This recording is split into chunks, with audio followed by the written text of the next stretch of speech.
It's E3 day.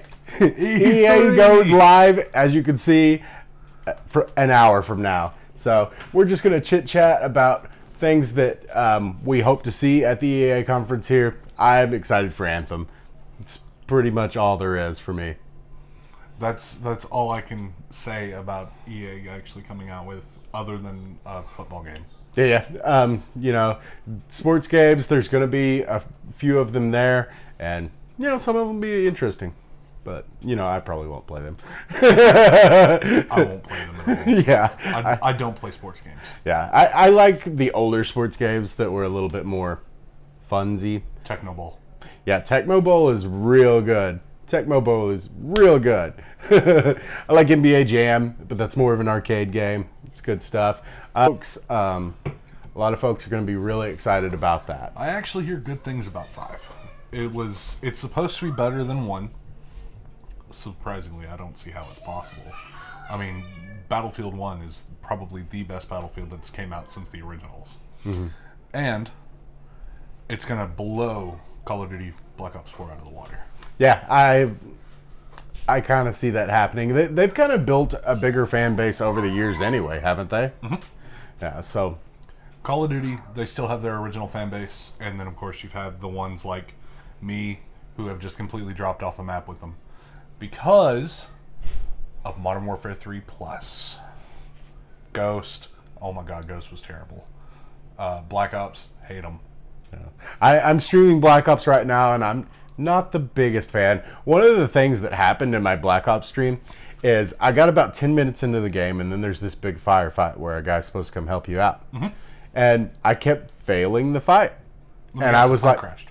No. It was a part where like a tank came through the wall, and like this guy's supposed to come help you, and I kept failing the fight, and I was like, what in the world am I doing wrong? It kept saying something like, your actions have caused your team to die.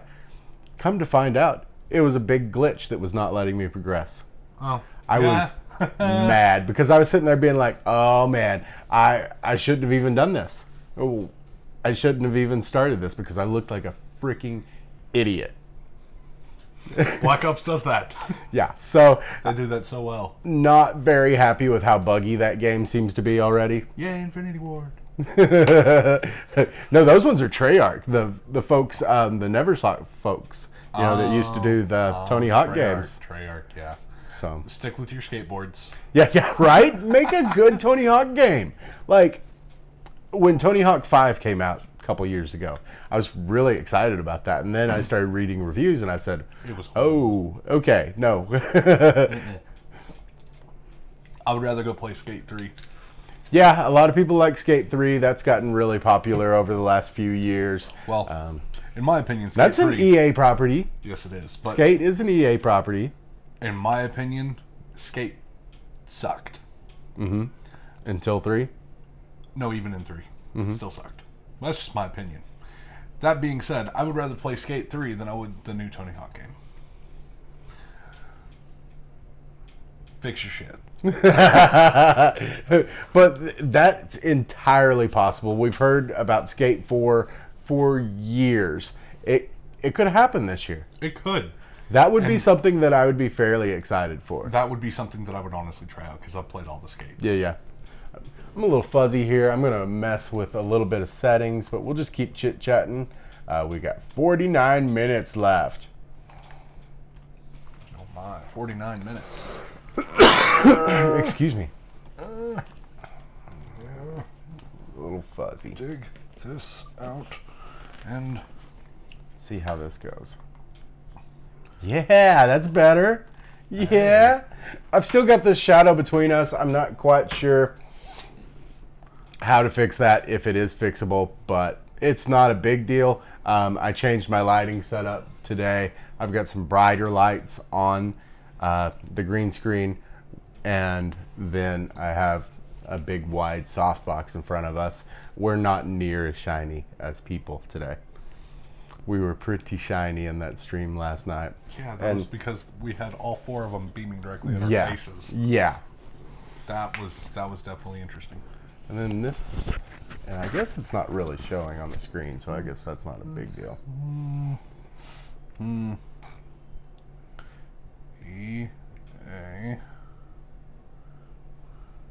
EA Play.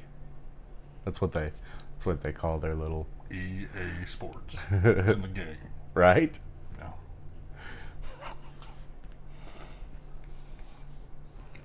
But Skate 4 could definitely happen. I know a lot of people would like to see it happen. Excuse me. Okay, let's see here. To expect, we're looking at Battlefield 5, Anthem, and I'm excited to see some more Anthem. I think that'll be cool.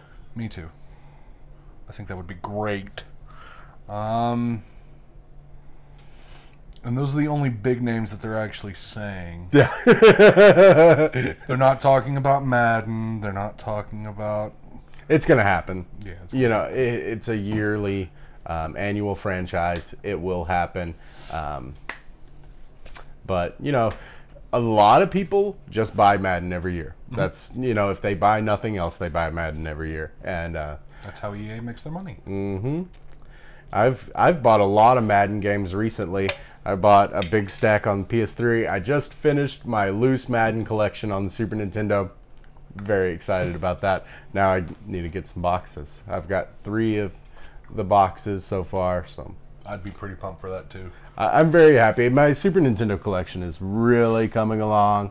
I'm having a lot of fun with that. Having a lot of fun with PlayStation as well. We've got quite a few PS1 titles, PS2, PS3, and PS4. I got Diablo on PS1. It's fantastic. It's still great. I saw that you got that. It's still great. You know, I got Resident Evil 2, some Of Jet course. Moto. Jet Moto is pretty great. Let's see. I see we've got some Code Veronica over there. Heck yeah. Got some And Code Resident Evil Outbreak. Oh, That one's really good. Outbreak. It's really good. I wish the online was still available, but it's gone. Yeah, they actually only shut that off 2 years ago. Really? Yeah. It's interesting. For PS2, yeah, they only shut it off 2 years ago. That's interesting. In October. Final Fantasy X. I still need to play that one. But I have a copy now. You do. Got me some Onimusha. That's good stuff. If you Yes, haven't played it is. Onimusha, definitely play that game. It's really good. It's a Capcom game. It feels a lot like a FromSoft game, just with like Resident Evil tank controls. But it's very cool. If you've not played Onimusha, definitely check that guy out if you can.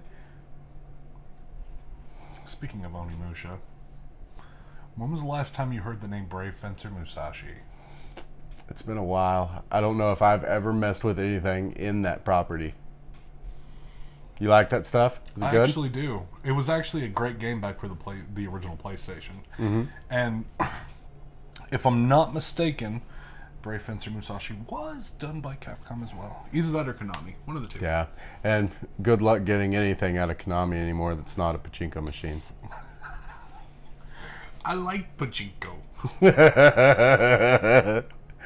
I'd like to see that That's a Snake joke, Eater. by the way. Yeah, I'd like to see that Snake Eater machine as much as it's retarded. Brave Fencer Musashi.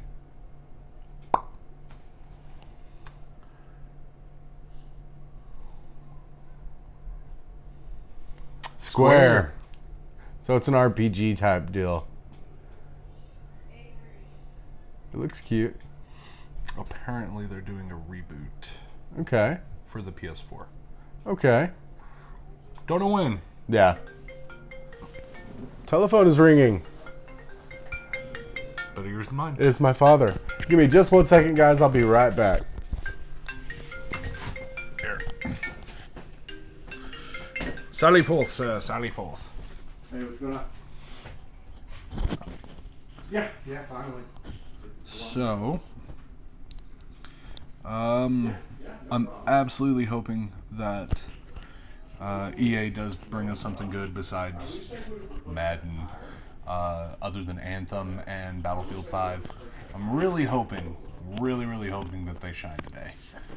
If they don't, I will be a little disappointed, but on that same note, we're getting Anthem, guys. So, that's definitely something that you'll need to check out. We will be doing I know Kelly has already said it, but we will be doing a stream for every conference. After the EA conference, we're going to take a quick break, and he's going to do a stream for Bloodborne, if y'all didn't already catch that. So, let me see if I can pull it back up. We'll usually start every day, roughly at around the same time that we did today, an hour before the actual conference starts. So, if you want to catch the pregame stuff, jump in, give us some chatter. We will try to answer as many questions as possible, at least while on air. And if by some chance we don't get to you, don't feel bad. He sometimes forgets to acknowledge me, so.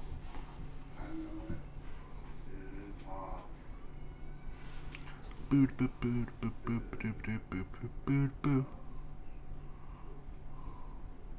I will, yeah, once I know something about that, I'll let you know what's going on. I'll just talk to you later on.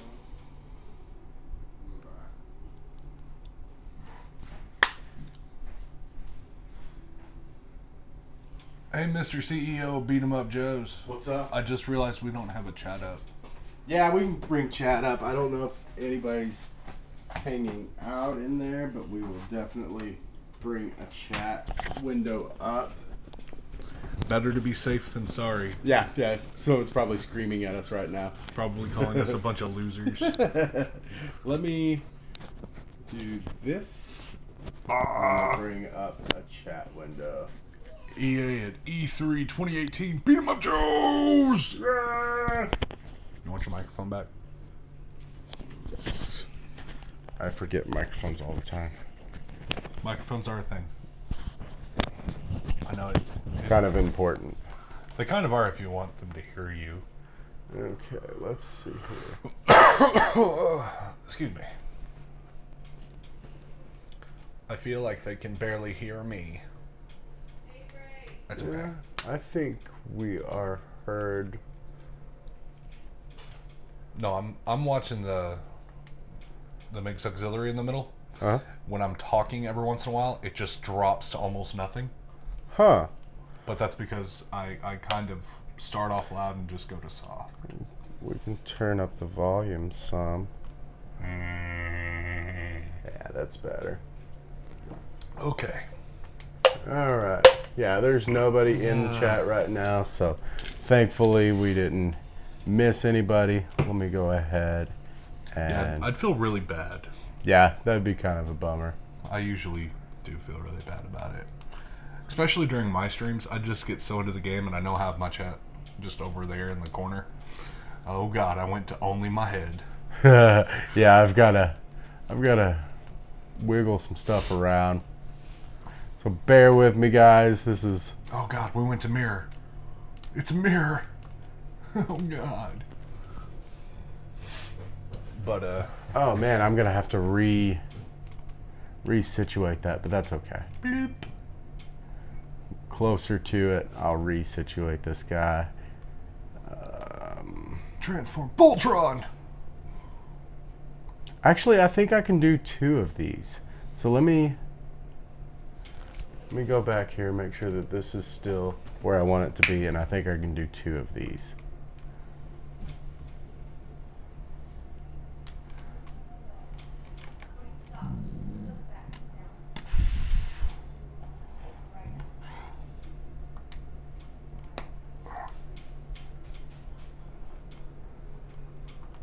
I can indeed.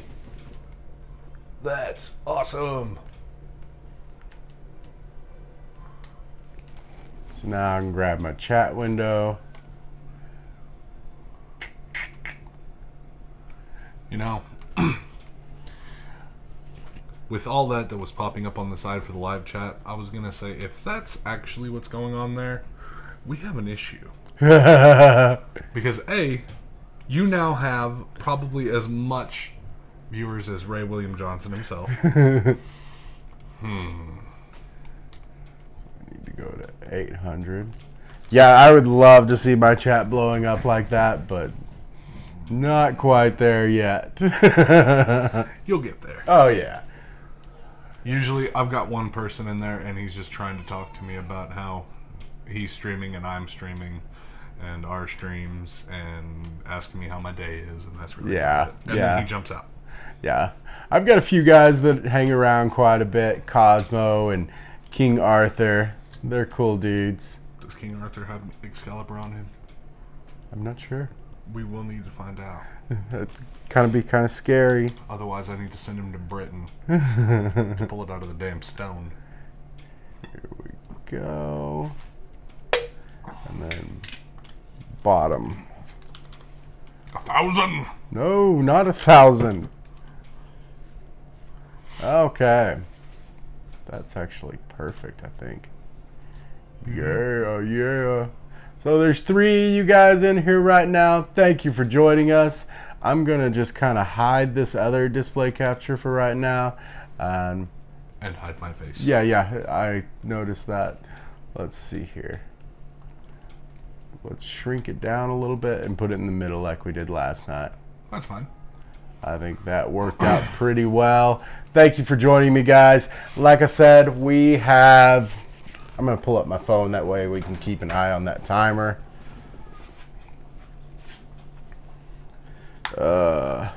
We should have around 38 minutes. Right now.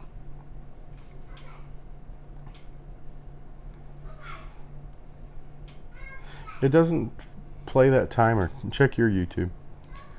YouTube! Just look up Electronic Arts and click on their channel. Excuse us for just a moment, guys. We're trying to get Technical this stuff difficulties. sorted out. One second.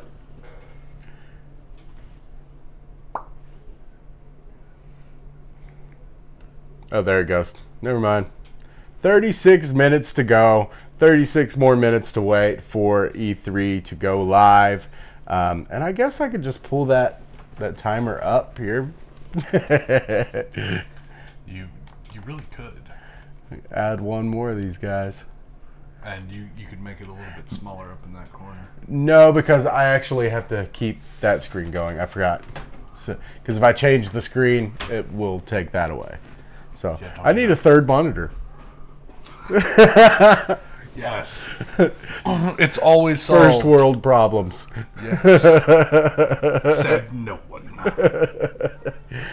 But that would be pretty nice to have 2 monitors on my desk and then the television that I use to check lights and stuff like that and watch the stream as I do it.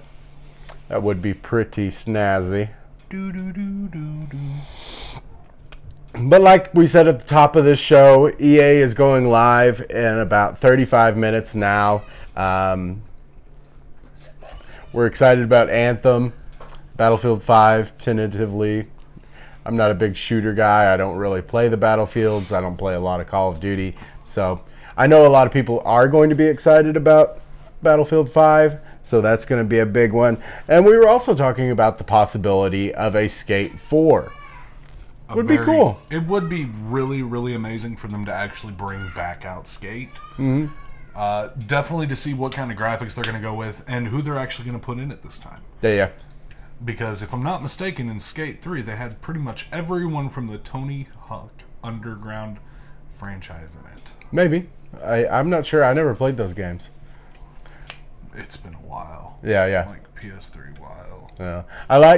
I played a little bit of them. I liked how your sticks were, they controlled one foot or the other, and that's how you did your tricks. I thought that was fun. Tony Hawk also did that in a way in Tony Hawk's Project 8. That was fun.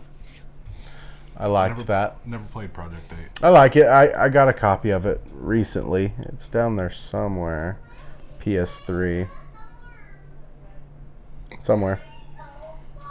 It's probably next to your multiple copies of everything. Yeah.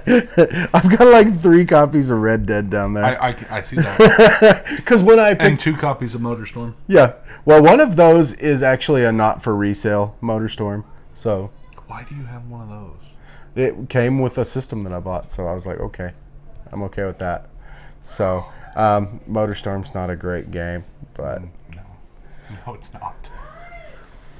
I give away doubles. I'll find a theme to situate a bunch of my doubles with, and I'll give those away, one or two at a time. I've got a double for Call of Duty Black Ops 2 when I get to Black Ops 2. Almost finished with Black Ops 1. I'm about halfway through it. So when I get to Call of Duty Black Ops 2, somewhere in that stream I will give away a copy of Black Ops 2 for the PS3, because I've got an extra one of those.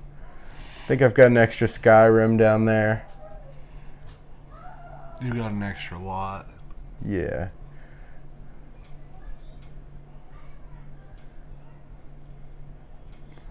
But I'm just really ready for this conference to start.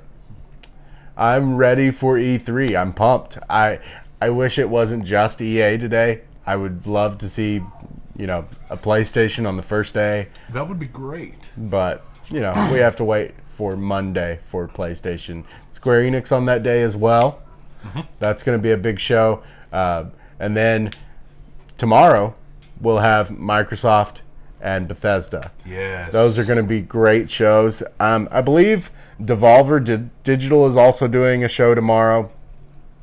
I'm not super excited. They did a show last year that I was kind of, I don't know. I didn't care for their showing. These are the guys that worked on Hotline Miami and its sequel. Oh yeah, those guys. Yeah. I completely turned off the computer when they came on. Yeah. It was really weird.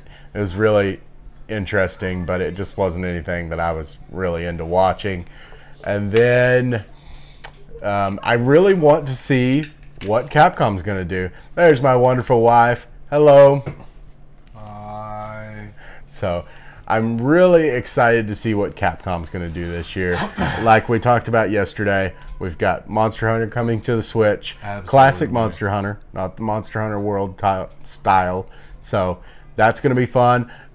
We've got the Resident Evil 2 remake. It's happening this year. We're going to get a trailer, and it's going to drop in September. That is my prediction. I'm not going to theorize on this one because it'll just crush my dreams. But other than that, we're also looking at a new Mega Man. Yes. We are looking at Smash Brothers. It's being brought over to the Switch. Possible Bayonetta 3. Yes, yeah. Actual release date. Yeah, it was announced last year. Bayonetta 2 and the original Bayonetta came to the Switch this year. It was lots of fun. Had a lot of fun with those. I'm ready for Bayonetta 3. As far as Nintendo goes, I really want to see more of Metroid Prime 4, or see some of Metroid Prime 4, because all we saw last year was title, and I'm 90% certain that we're actually going to see a trailer. Yeah. Nintendo has to give us a trailer for Metroid. Yeah. They have to. Oh, it's going to be so good. I'm ready for another Metroid Prime game. I might squeal like a little girl. I would much rather have a classic 2D Metroid game, but another Metroid Prime game will be fun. As long as it's nothing like the other M. Dude, I liked Other M. What is your problem? It's so good. Like, it's not. Yes, it is, because it's like it marries the two types of games. You've got the side-scrolling, you play it like an NES controller, and then you... Okay, so EA has something going on. We'll go ahead and watch what they got going on here. They've got pre-stuff coming on.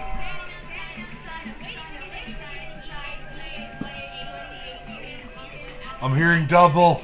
Yeah. There we go. Yep, pre-show. My third EA Play, and this one is the biggest one yet. It's EA Play. You guys, this is an amazing 3-day gaming festival. There are games for every Display genre, Capture 2, I believe, is chat. Fan of games. Yeah. Sorry, chat. We're dropping you out for a minute. See you later. There's trivia, there's prizes, there's a ball pit. A ball pit? What? Yeah, that's I want a ball pit. Right? That sounds fun. So we'll put this in the back so we can still see it Oh, what do you know? A ourselves. banner for Madden 19. I'm really surprised. I'm not. I will not be facetious here. and we'll go ahead and shrink us down into the corner. To the corner with you. I don't want it. Bad memories. We'll go in this corner because there's our timer. Yeah. There's so many games a lot of people are excited to hear about. Make us a little bit larger. 100 hours of streaming Man, that stupid. that I haven't been invited to. Let's see if I can fix that up while we're watching this guy. I love the sound of my voice. That was it. I love the sound of my voice. It's a captivating event. Hey, that's much better. Your first hosting. Hey, The family, how do you feel? one tweak of a knob and we're almost right where I want to be. So excited.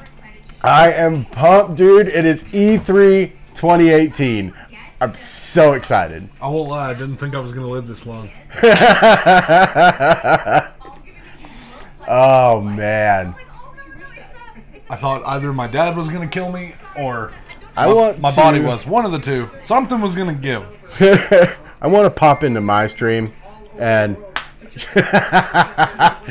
my wife just texted me that she would tweak my knob.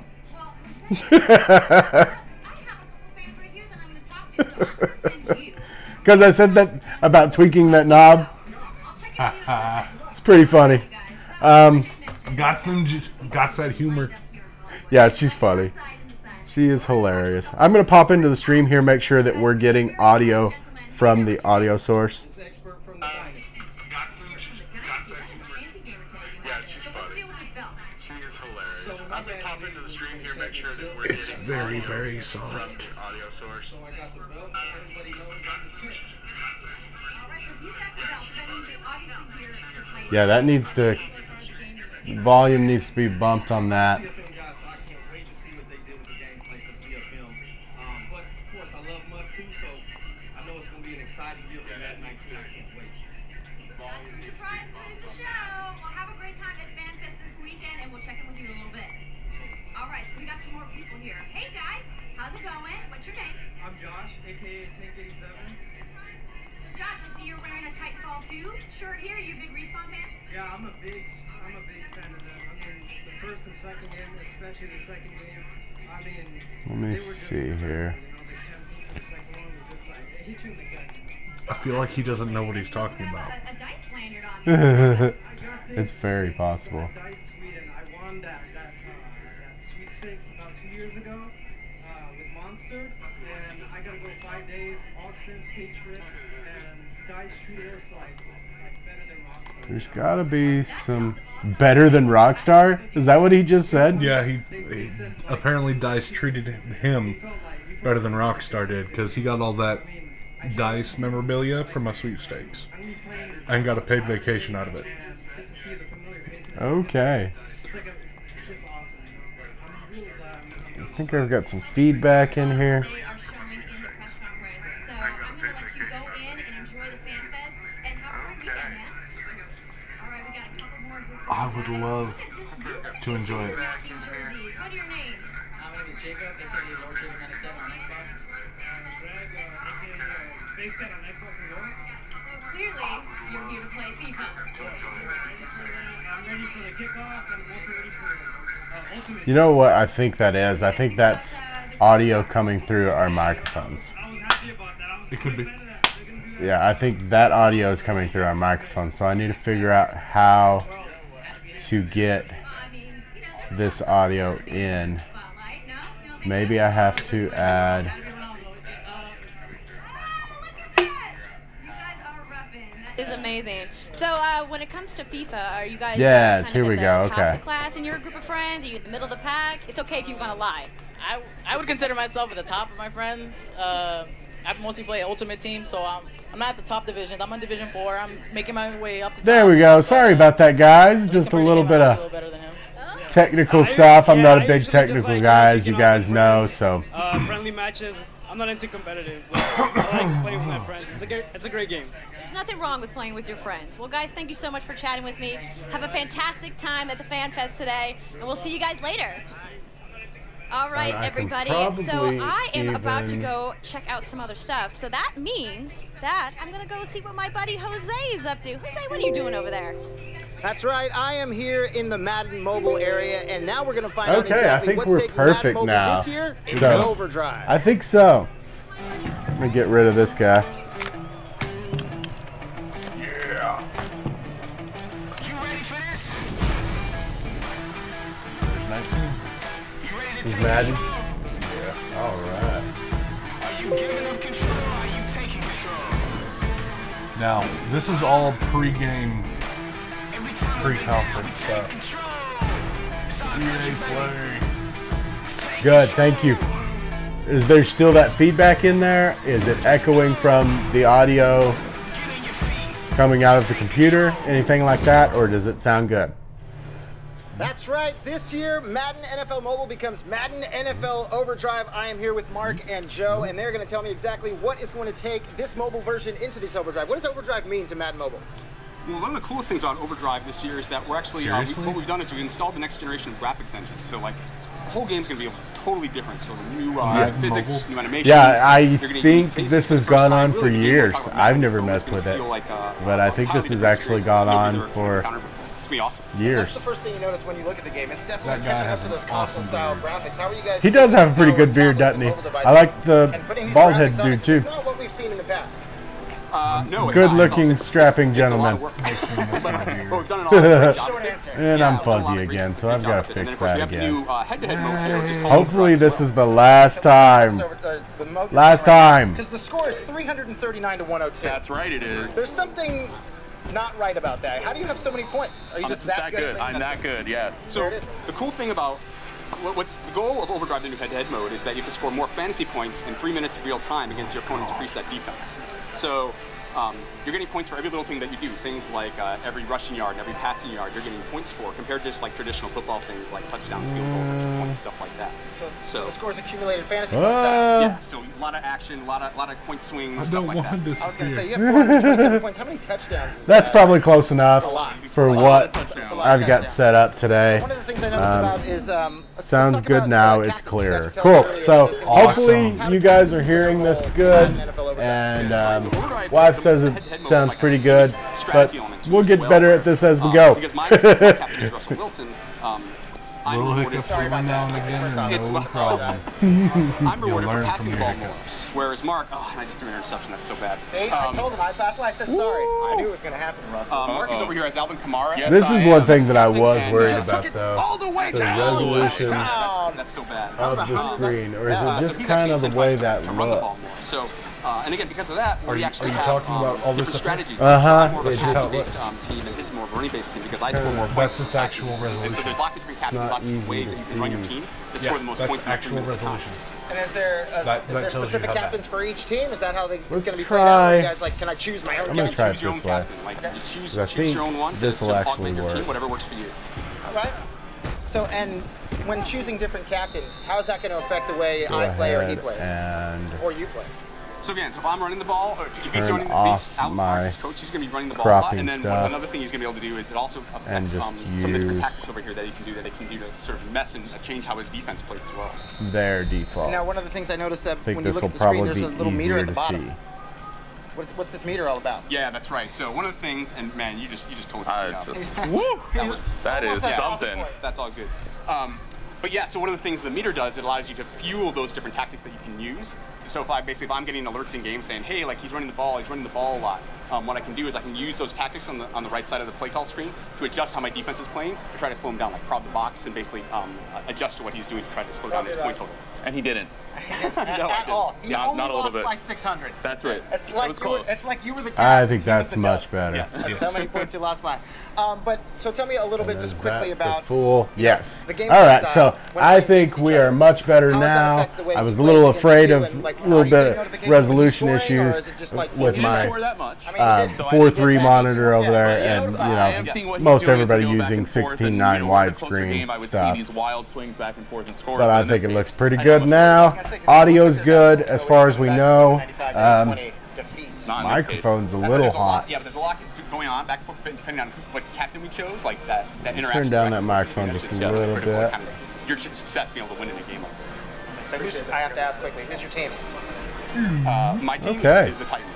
We are looking good. We're just under 20 minutes away from EA. Sorry. We're talking about a lot of Madden We all make mistakes. mobile here. This year, we all know it's going to be the Niners they're here. talking about a lot of Madden Praise Jimmy mobile. Jesus. I'm and on his trying name. But you guys, thank you so not much for to showing us brain Madden cells. NFL Overdrive. And now we're going to find out what's Madden happening from football to is a great football as we hit the pitch and see what's going on in the world Keep it on of a FIFA. console, not on your phone. You know, a lot of people Hey are guys, playing it's Spencer here from emulators on their Spencer FC phones coming these to you days. from You're playing like Amsterdam. Metal We've Gear just Solid wrapped and crap on on the their FIFA phone, 18 and I'm Global like, Series no, you're playoffs. doing it We've wrong. Successfully found the 32 but, best you know, players in the world, all of which have Don't play the qualified for the emulator. FIFA Go out eWorld and buy Cup the Grand console, buy the Final. game. My friend Mike I Lavelle, agree. who's on the second most I emulate a lot of stuff too, but you know, It's been not an unbelievable season out for of, competitive you know, FIFA this year. And it's been a I want to truly play this global game on my phone. competition as well, with more than 20 You know, million that's players why they made the across Switch. 60 It's a powerful different console that you countries. take with you everywhere. Exactly. And Vieira's going to lead them. And Now that's that using a being lot said, across. Like I I said, only give them more play. time. The only time I play emulation We've had some of the is when it's established fan made. pros continuing. Yeah, or their like dominance, translations. but we've also Definitely. had new Yeah. faces arrive. And they've left the mark too. To be the best, you got to beat the best. The FIFA tournament. It's been a packed out season with events from all over the world. We've had tournaments such as the FUT Cups in Barcelona Boot. and Manchester, Boot the EA 18. Champions Cup Fut. in Bangkok Fut. as well. We've seen leagues such as the MLS, what he Bundesliga said, is and fut. La Liga. He said all fut. form part He said of the fut. global series. So do they We've seen say other events such football? as the Gfinity Elite Series and ESWC. Football. All led to Amsterdam, where we've just wrapped on the FIFA 18 Global Series playoff. So when is this tournament going on? And there we go. They've already started the tournament. Okay. So now we know the 32 players who will compete for the trophy, the massive cash prize, and the title of the world Massive Best cash FIFA prize, player. huh? It all kicks off on August 2nd to massive August cash 4th prize in as in London. like You can catch 50K. all the action across EA Sports FIFA channels. So we'll see you at the grand That is a lot of final money. for the conclusion of this dramatic finish up season here. For of real? competitive FIFA.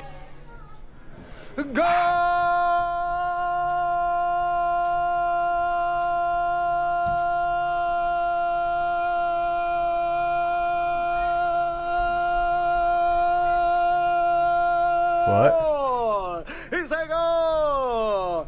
Man, I get amped when I get to talk about FIFA. As you can see, 20 million players from Okay, 60 man. countries No. came together in tournaments all around the Someone world for go one reason, and, like, to become the best FIFA player in Just the turn his world. And it's microphone all off, going just down walk this up there and flip August the switch. in London at the E-World Cup. Oh my God, I the can't. switch. I wish I was there. I wish I could be one of the 32 guys who, I mean, traveling around the world, got to be an awesome feeling. But to become the best FIFA player, it's the most popular sports game in the world. And now you can be the best player in the world. That opportunity could be yours. I believe that. If It's not the price is huge right. No, here. if you're really good It's at huge FIFA, everywhere because else. 32 Yeah. players from around the world again coming together in London for that Back E-World when I Cup worked to be for the Walmart, best player in the world, to be crowned best player in the world. there would be Unfortunately, people coming it's in not going to be me directly from but Mexico. I do know the best host in the Not world speaking happens any to English be and have Andrea a 3-year-old Renee. child So let's speaking find out to what you she's saying, doing. "Hey, we Andrea. want this Oh, game." Yeah, thanks yeah. so much, Jose. That's very kind of Well, you. they would You may have purchase a the shot at game, FIFA and then Sunday. they would Just gotta automatically practice a ship little it back bit to more, Mexico. buddy. But right now, I am standing inside the Access Why? Lounge here at EA Play. It is Buy it in a Mexico. doozy of a structure, you guys. And know there's it's shade, cheaper. which is amazing. And I've got the lovely Elena here to talk to me all about it. How's it going today? It's going amazing. Thank you so much for coming up into our not so little lounge. Yeah, so what's the story behind this? You were telling me that when you guys originally envisioned Access Lounge, that it was something completely different. Yeah, as you know, all of the planning from our team takes about a year. So about 9 months ago, we said, what do we want to do? And we were thinking maybe we have a tent in the corner for our Access members. We hand out some water. And then 9 months pass, and it's a 3-story structure with the rooftop deck. I mean, certainly an upgrade from a water tent. That is Sounds for fun. sure. So who are Sounds the like folks they that are have going to too be able much to come money. into the Right? Access? We're not exclusive, so everyone is welcome to come up to the Access I Lounge. can We solve have that some problem games set up for that we're you. going to have from our library, Me the too. vaults. We do have water. We also have power You'd for be your able to phone. finish your Super But for our Nintendo Access collection with members, that. we have Yeah. a special little gift for Easy. them. Easily. Spoiler, but it's a fanny pack full of awesome goodies. So, Everyone we wants a can't fanny have pack. Fanny packs are festivals coming without back, fanny it packs. Like seems. festivals and fanny packs go I'm together. not quite Yeah, sure what's up sunscreen, with a that. fan, everything I saw you need one because it is that like going to has be like hot in LA a this 6-pack weekend. on it. Yeah, and for That some way, reason when I you're decided wearing it wearing here, it black looks was like going you to be the right get a call. 6-pack. Yeah, going with the dark Oh. colors, not the I right don't thing, know. but that's okay. So in addition to everything that's happening right here at the Access Lounge, you guys are doing this crazy streaming initiative. Let's talk about it. I see people still wearing fanny packs. Oh yeah, it's coming back. It's a thing well, now. No, it's old people. The trip. So we Well, knew we wanted no, to do young something people are doing it online, now and we too. decided Well, to they have stream. problems. And someone said, well, how Because many everyone that I games do you normally see have wearing in fanny the vault packs right has now? their pants Like up to their 100 or so? and they go, chest. yeah, let's go ahead and stream it. They have socks up so to we their are actually knees. streaming 100 hours. 100 And they've games got, like, the with fisherman's hat. 100 streamers, from Baby Ariel to King Batch to Ali A to Juan Pa, streamers from all over the world, and we are going 24 hours. We started yesterday at 9 a.m. Catch me and we will be going through Tuesday. Oh man, go big or go home, I guess. 100 hours, but it makes sense because EA is such an international company. We were just talking about that, when we were interviewing the fans downstairs.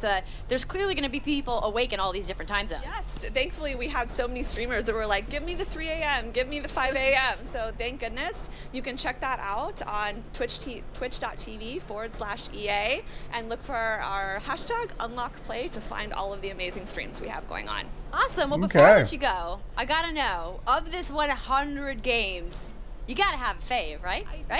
You know that my heart sits in Edmonton with the BioWare team, so Mass Effect 2 and Dragon Age Inquisition are two of my favorites in the vault. They're actually just my favorites. So what they're doing is they're streaming, EA's catalog of games. I That swear seems I cool. didn't pay her to say that, you guys. We just are both big cool idea. BioWare fans.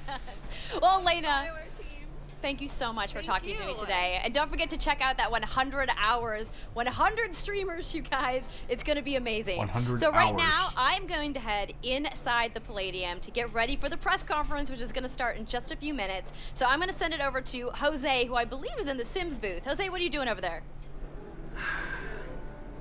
Oh, hello.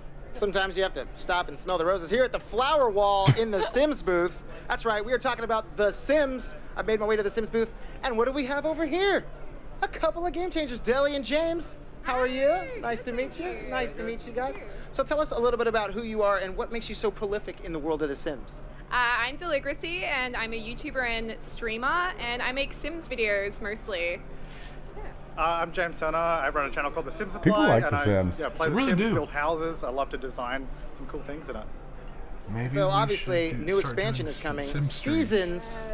Oh, I'm so excited. And be Why on are you excited TV. about Seasons? What's And be the on big- TV. We'll be famous. You Right. have rain. I've been thinking snow, about playing and it's just going Fortnite to because seem it's so much more big, real, but so I'd I don't know. shoot the rain, myself I in the think, big toe. Why? I'm really excited for winter. I don't because It looks it kinda absolutely fun. looks No. beautiful. Like I cannot wait to see all the different worlds covered in snow.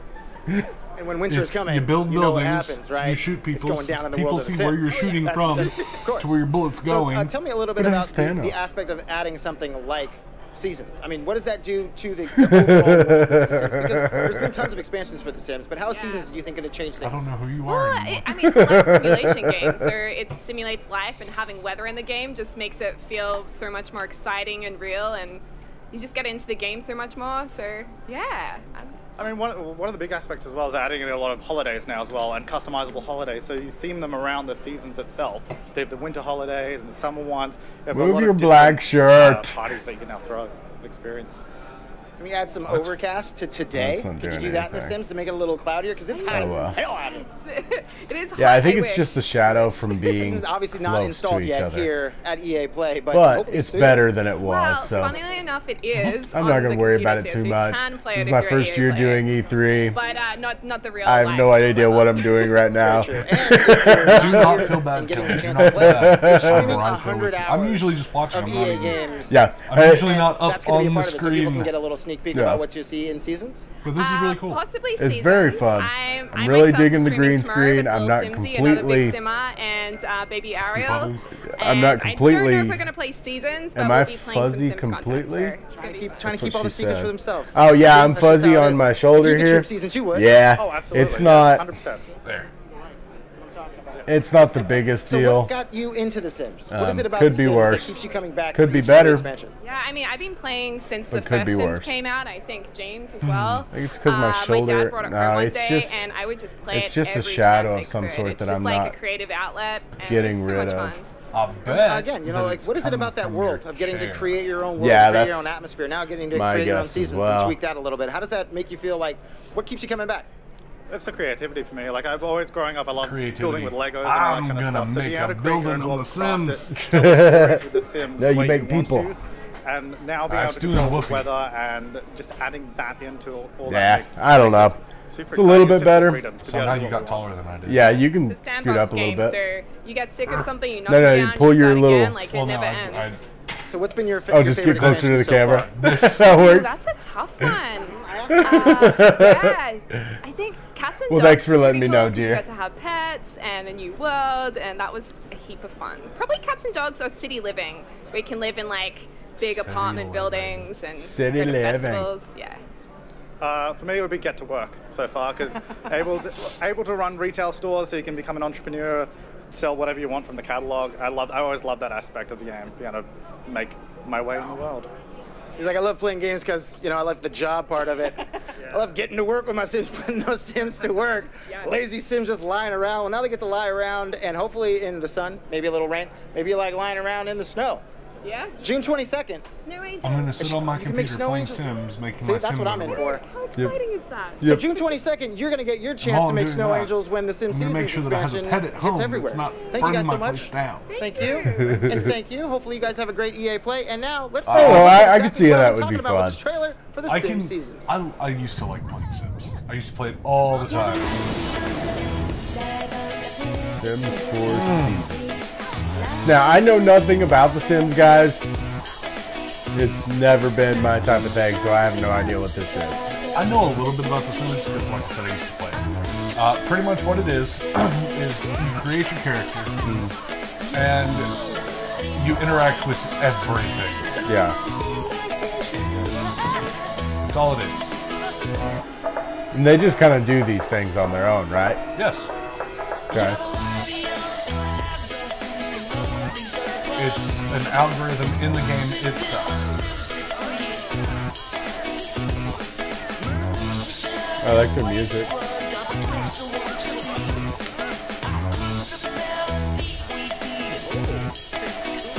Man, they like The Sims, don't they?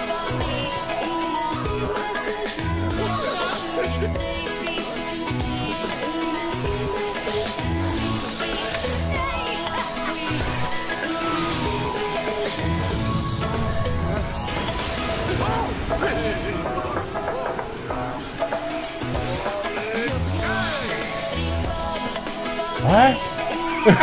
That came out of nowhere. Yeah, it did. 22nd to The Sims, but That now was actually say pretty you're cool. interested Yeah, in I perhaps like that. working in the games Shock me with industry. lightning while I do That's a what I do. Hadouken. I've been doing it for Yeah, quite a long into the time. sky. I'd like to Into do the more. sky. I'd like to learn more. So that's why I found Shannon here to explain a little bit about how I could get a job in the games industry. First off, Shannon, how are you going to help me get a job in this industry that I love so much? Absolutely. Gaming industry opens up such a variety of opportunities and careers within this industry, and that's what I love about need it. to get with Doesn't this matter if you want to be a developer, Right. if you want to be Right. finance, analyst. We have all types of opportunities for you, and that's what we're here for. I'm a recruiting team, is to partner with you, help you identify what skill sets align with your passions and career.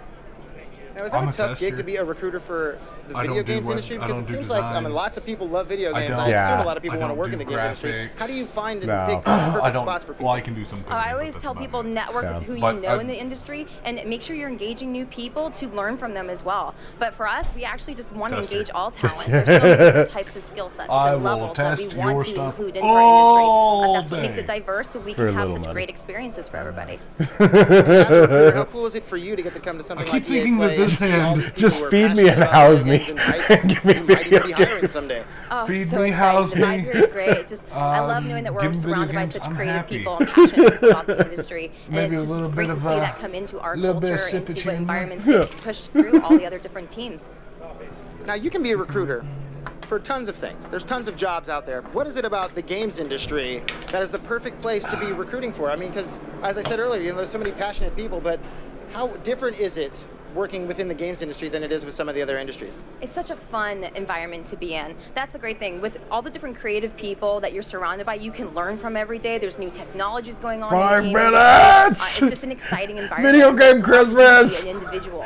We really embrace that within the culture. Video game Christmas. And what got you into this industry? I mean, again, Tons of industries out there, but what is it about games that brought An you into umbrella that? hat. I'm passionate don't. about gaming. I love gaming. We need to be I able don't to think merge those things would fit recruiting my with head. gaming. It's a dream come I've true for got a me. pretty So big I head. encourage How that funny to would anybody. it be you if we love were sitting gaming, here watching get out this and there, we had go those to EA Careers, umbrella hats? check it out, That'd see be what we great. have for you to check to But like I said, potentially I don't just think it fit be in my head. involved with. Like so, we have everything from think it recruiting, goes about HR, right there. finance, artists, designers, And then just umbrella programmers. So we out. love every type of skill set. So that's all we have to do is go to EA.com/careers. EA.com/careers. Check out our world. Check out our locations across the globe. Shannon, Wife thank you so wants much. to I send. appreciate it. Have a great time. I'm going We to might have have an to check it awesome out. time, and that's just one job that you can get in the games industry. But You got perhaps this. playing video games is the job you want. He's got this. That's right, playing the games. I How don't about have to playing do the games way before they even come out? EA has play testing available for you. That's right, you can be a gameplay tester. That means playing games. Hit it up! Hit it up! Sometimes before they come out, and having the opportunity to help develop. Definitely that check game, that out, make guys. sure If that you're it's the interested in perfect that sort game of and the game thing, you want it to go be. to Maybe you live in the United EA.com/play States, testing. Canada, Sweden, Australia, London. EA has studios in all those locations that make it super Which easy is what for I'm you to doing go right to. now. So if you just go to EA.com/playtesting, you can find the perfect career path for you in EA.com. testing video games. It sounds so amazing. You don't live in those areas? There's something in there for you too. Why? Because you can possibly test games from the comfort of your own home. You don't even need to leave the bed. You could just be hanging out in your jams, testing video games, giving your feedback, and helping how these video games are made. So once again, EA.com. Yeah, this is something that I may check out as well, just make a to couple clicks here and there, and let too you can be guys play know, testing you video know, games how this right before they works, come out. Telling what me to what's coming expect out, when so I looking know all into the it. Look for a doesn't video want- on this doesn't wanna do EA that. I wanna do that. play testing initiative. So that's, again, play testing. Go check it out. And now we're going to go ahead inside and see Sweden, what Andrea's doing. UK, I think she's, Sweden, I think she's Sweden. busy. She looks a little It's too primarily busy for in me. But look at all Stockholm. those people in there sitting down, hanging out. Oh, there's a cat. But he did say EA something plays about only a from few home minutes as away. well. And that is what's Finding happening jam inside the jams. Palladium. But I want to learn a little bit more about the Palladium itself.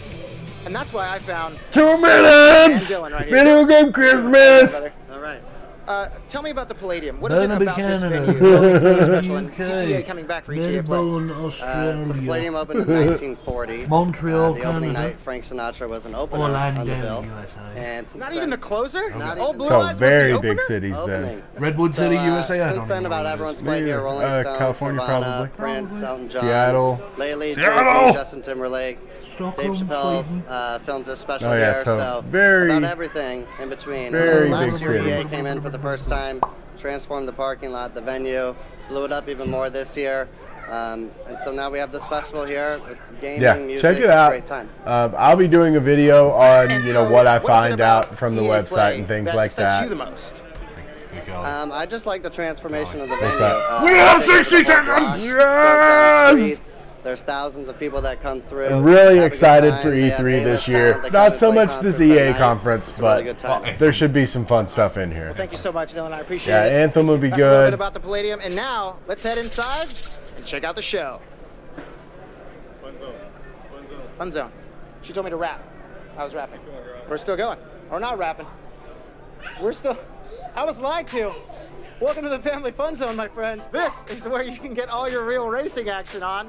It may be a mobile game, but say perhaps you'd like to play a game in a race chair with a steering wheel. There are 4 stages. Look at this guy's jumping the stage. He's like, I'm ready. I'm jumping in live. No pressure, but the camera's on.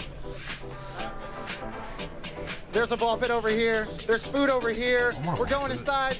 Let's head Yeah, that inside sounds fun. and check out the show. All right, here we go. Direct from EA 5. 4, 3, 2, 1.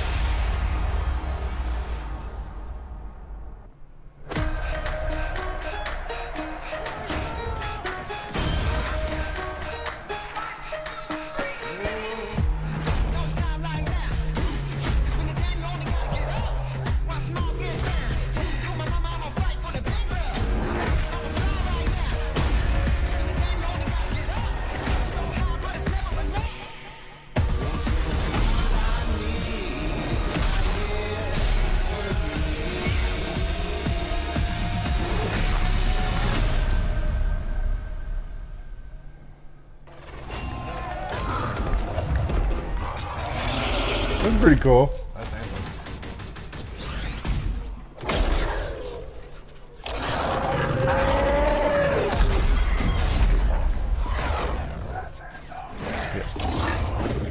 You're starting off strong. Well, I mean, this is their big game Oh my for gosh, how this cool year is and that? next year whenever it So ends up that was coming out. Anthem. We're going to talk about that a little bit later in the show. But welcome everybody to EA Play. I'm Andrea Renee, and while you might recognize me from the gaming community, I'm kind of a new face around here. So this year, EA wanted to change things up because they know that I'm both a gamer and a fan. So they invited me to come and host the show. And I think this year is going to be a lot of fun, you guys. I hope you're ready because we're about to kick the press conference off. But before we do that, EA Play is more than just the show you're about to watch. Right behind these doors, there is a fan fest outside, and it is huge this year. It's a full 3-day gaming festival where thousands of gamers can come and play games for free. Now, inside the theater here, there are hundreds of community members from all over the world who are going to be capturing, streaming, and getting their first impressions of the games that we're going to be showing off here today. But I'd like to before we go. get They that, have we've got some public. reveals, of course. We're going to kick things off with a look at Battlefield 5 multiplayer. Now, I know Trevor Noah gave you the first look. Yeah, we can clap it up. Last month, but we've got some new stuff to show you today. Then we're going to move on to FIFA 19, and boy, do they have some big news, you guys. Any World Cup fans? You guys excited? Yeah, it's going to be awesome. Then we've got 2 new indie games to share, and then I'm going to come back towards the end of the show with some of my favorite developers to give you guys a nice, meaty look at Anthem. And of course, yeah, we got the woos for Anthem. I'm into it. You want to do this with me? Well, wouldn't it be fun, you guys, if I told you all the secrets at once, right? Well, give him a break. He needs to just enjoy the show. So without further ado, let's get things started.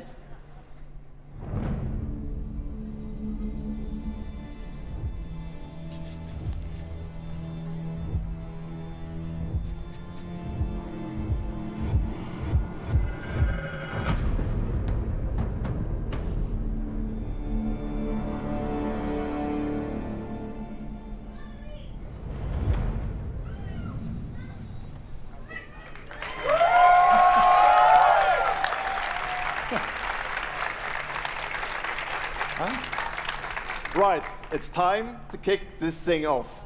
It's been 2 weeks since the reveal of Battlefield 5. And you know what? It's been exciting, there's been a lot of speculation, and so many brilliant remixes of a reveal trailer. But there's also been lots and lots of questions from the community. And we've heard you want to see more gameplay innovations. You want to know how customization actually works, and you want to know more about our take on the Second World War. So today, we'll show you more gameplay and why this is the deepest and most immersive Battlefield yet. It certainly is. You will be able to dive and smash through windows to surprise your enemies. Where previously defenses were stationary, you will now be able to move these weapons around on the battlefield and gain advantages. And our renowned destruction system is back and more impactful than ever. So, well, you can't really hide from those pesky tanks anymore as they come chasing you for you, as they rip through those buildings. And you will now be able to customize your soldiers, your vehicles, and your weapons, not only for the gameplay, but for the looks, as part of our portrayal of the Second World War. And that's just the tip of the iceberg in Battlefield 5. You're going to see a lot more of our new gameplay systems here at EA Play from our community.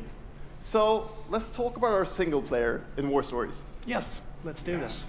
So we want to tell you about those untold stories that got us excited to start with on this game. It's about, what you will see is really those moments of human heroism. It is about witnessing the war through the eyes of the men and the women who shaped the world forever. Real and relatable people facing the brutality of war. We started off by an exclusive look at the Nordlys war story over at the Xbox briefing tomorrow. Thanks, Lasse. Something not to miss tomorrow. So our launch in October is just the beginning. you will all go on an expanding journey through the Second World War. No loot boxes, no premium pass. Good. Every day will bring something new. And as part of that journey, after launch, you'll get something I know a lot of you have been asking for. It's Yay for being Royale. Right. It's Royale reimagined for Battlefield. So we bring those pillars of Battlefield with destruction, team play, vehicles into this new experience. So we will bring you experience that you haven't played before in Battlefield or anywhere else. But more about that later this year. So with that, it's time to show you what makes Battlefield so special. It's the unmatched intensity of our multiplayer sandbox, and this time, it's even more epic, fighting across multiple maps and modes. Welcome to your next Battlefield experience, and this is your first look at ground operations. And this time, even featuring music.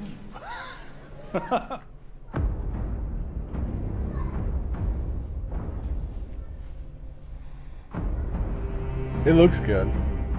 Yeah, I'm definitely digging the graphics. The graphics are much better than Battlefield 1.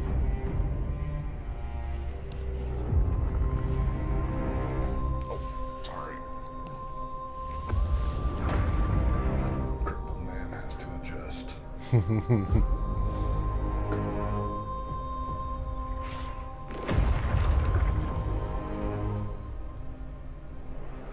lot of good lying down with a pistol when it would take place.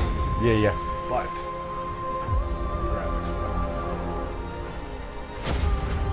And that guy brought a hammer to a gunfight. The guy brought a hammer to Right? I got my weapon! I'm gonna need a bigger hammer. This is pretty.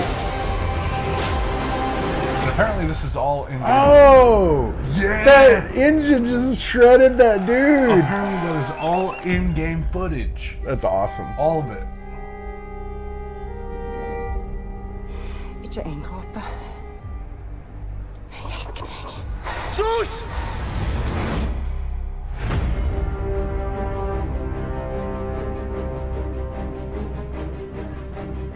Okay, so there will be an exclusive first look in the Xbox briefing tomorrow. So, get a little bit deeper look at that campaign. Sempre sonhei em tornar-me campeão. So we got some FIFA going on here. This looks pretty good as well. Like, this is pretty. Até mesmo nos momentos mais difíceis, tu tens de continuar a acreditar. Esta é a tua oportunidade de te mostrares ao mundo. Tu és campeão.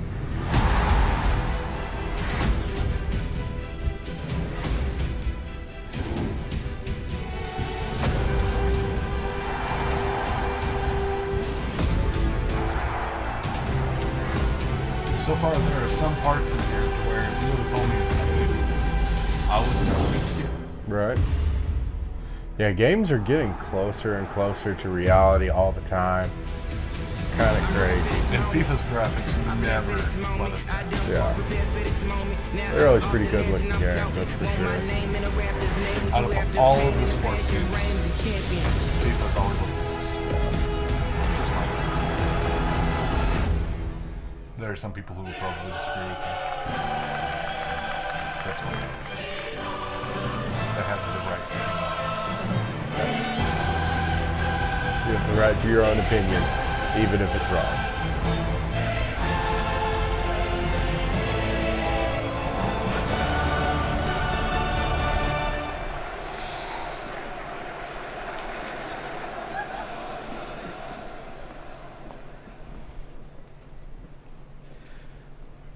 That's the UEFA Champions League, the pinnacle of club football, where the world's best clubs compete and icons of the game like Gerrard and Cruyff cemented their legacies. The world's biggest league joins the world's game. And a special thanks to the legendary Hans Zimmer and LA's own Vince Staples for collaborating with us on the trailer. And I really love the trailer because it captures our epic vision for how the Champions League comes to life in FIFA 19. And Lena's going to tell you a little bit more about that. Getting cut out of the... As Aaron said, the I know. UEFA Champions League is an amazing addition for the game. It's where football's biggest heroes like Ronaldo and Neymar clash every year. And it's the place where champions rise. And you've been asking for this for a long time, and we are thrilled that it's here. And that's why we're bringing the Champions League across the game. There'll be an authentic Champions League tournament mode. I think you're right. Your club will right chase spot. this trophy in career mode. Alex Hunter will pursue Champions League glory in your story mode, The Journey, and in FIFA Ultimate Team, there'll be live and authentic Champions League content. And we'll share more details on that, along with all Children our other losing Ultimate their Team features later this stuff. summer. And all that's just the beginning. As you know, the heart and soul of FIFA is gameplay. And this year, we're giving you the tools to control the pitch in every moment. No. Approach to the match, to each technical touch. And we know how passionate you are about gameplay, so we've worked hard to shape and refine our vision for FIFA 19 with input from our community. From hands-on tests with beginners to detailed feedback sessions with FIFA pros. And we're going to be sharing a lot more about gameplay throughout the summer, but what I can tell you right now is that the quality bar in gameplay was raised yet again this year. So we look forward to everybody experiencing the game on the hands-on sessions this week. And also, of course, we're extremely excited for everybody to play it when we launch on September 28th. And that's our FIFA 19 news, headlined by the UEFA Champions League. But I just wanted to take a minute to pause and reflect. Standing next to this trophy is a little bit surreal. You know, growing up, there's two iconic trophies that every young player dreams of winning. And for your club, it's this one, the pursuit of Champions League glory. But for your country, it's this trophy. The World Cup. And with the tournament starting in just 5 days, we're excited for the world to compete for it in FIFA 18. As you can imagine, all of us on the FIFA team can't wait for the start of the World Cup. And we want to celebrate with FIFA 18 players, which is why we've just updated the game with a free World Cup experience on PlayStation 4, Xbox One, PS, PC, and Nintendo Switch. But you can take Ronaldo and Portugal to their first World Cup victory. Or you can write your own story with some great nations who didn't qualify this year. Or you can make a crazy dream a reality for your home country, like mine, Iceland. Who would have thought that a nation of only 350,000 people would ever qualify? And you can feel their excitement.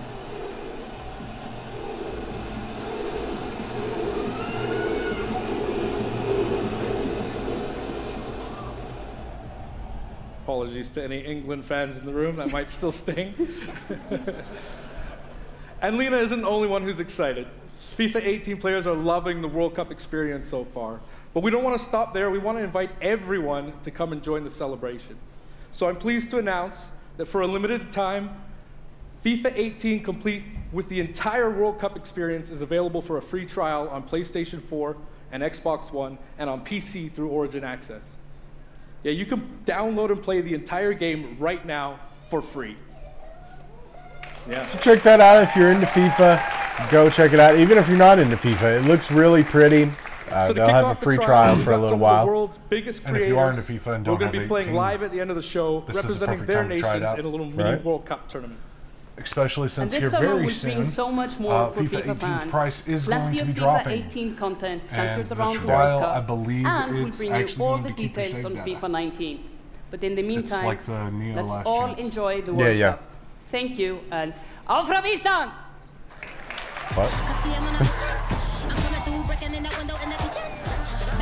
Something about victory to Iceland. Okay.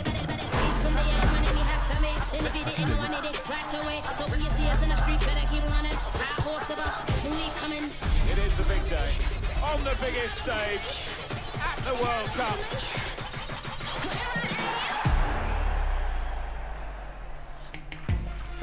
How Good morning. EA Sports, FIFA 19. You know, the FIFA community never rests. 20 million people from 60 countries playing in competitive leagues this year. Well, the FIFA team never rests either, bringing the Champions League and the World Cup and so much other greatness to FIFA this year. We can't wait for you to experience it all.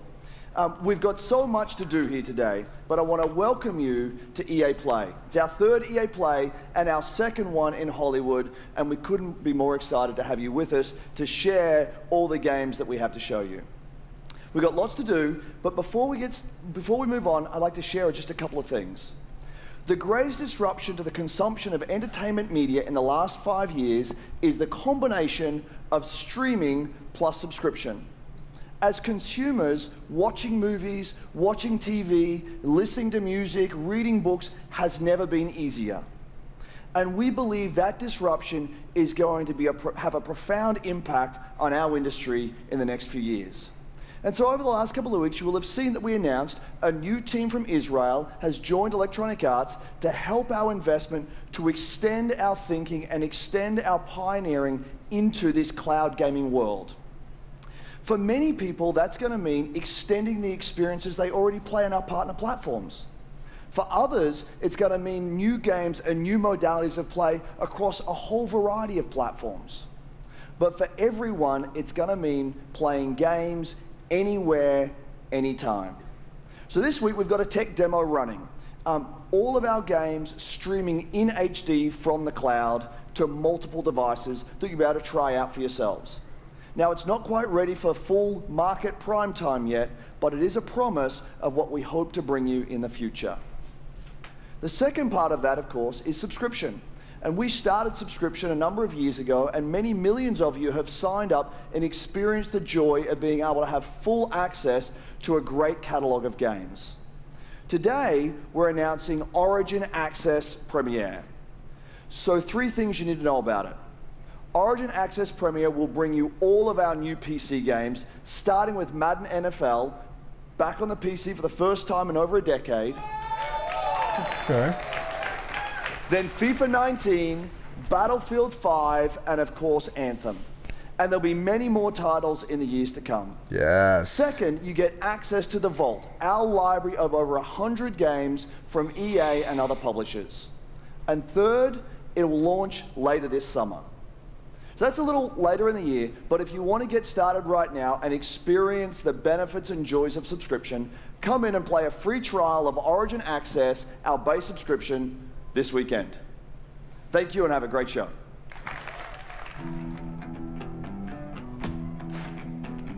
That's something to actually get pumped up for. Yeah, it looks cool. I would play some of the smaller games. My PC is just not beefy enough, you know, like Battlefield and that sort of thing. But some of their smaller games, I would definitely be interested in playing.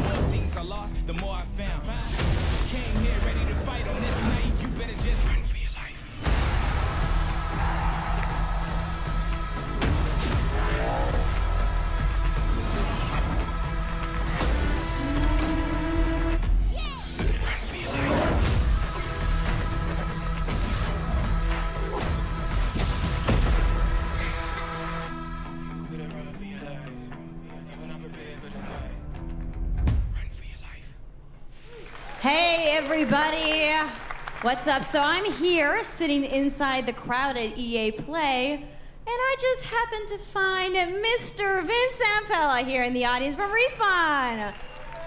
What's going on, Vince? How you feeling today? I'm feeling great. I love this stuff. I love seeing new games.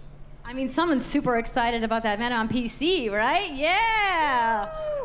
So, you guys may have seen that Vince was tweeting yesterday, and there has been a bunch of speculation. So, you want to just get right to it? Sure. I mean, we're not ready to show all of our stuff yet. We're working on a bunch of stuff. It's amazing. The teams are kicking ass. But we wanted to bring a little tidbit. So we've been working with Lucas on getting the name and kind of the setting for what our Star Wars game is going to be, and we're going to talk about it right now. Oh, you guys got any guesses? I bet you the internet is going wild right now. I hope so. bet they are. So the Star Wars I will name go ahead is and Jedi shrink us just a little bit Fallen more Order. so we can read names. Woo!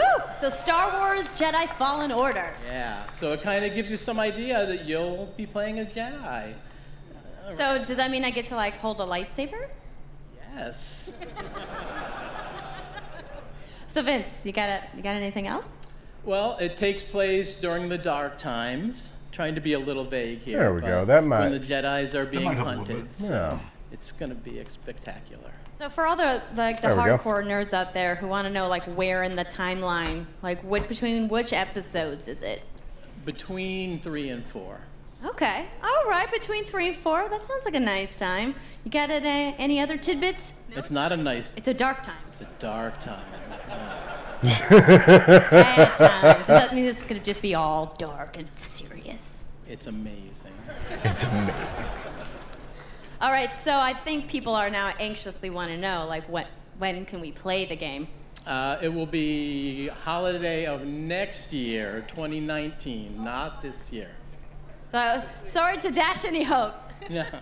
But now that we know, we can set expectations. We're all going to be amped up, and hopefully we'll hear more from you maybe next year. Oh yeah. Well, Vince. Oh, yeah. It was great to see you. Thanks for Really stopping just by doesn't the wanna show speak. today.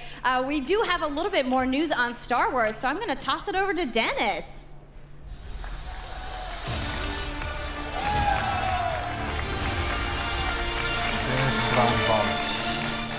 Hello there.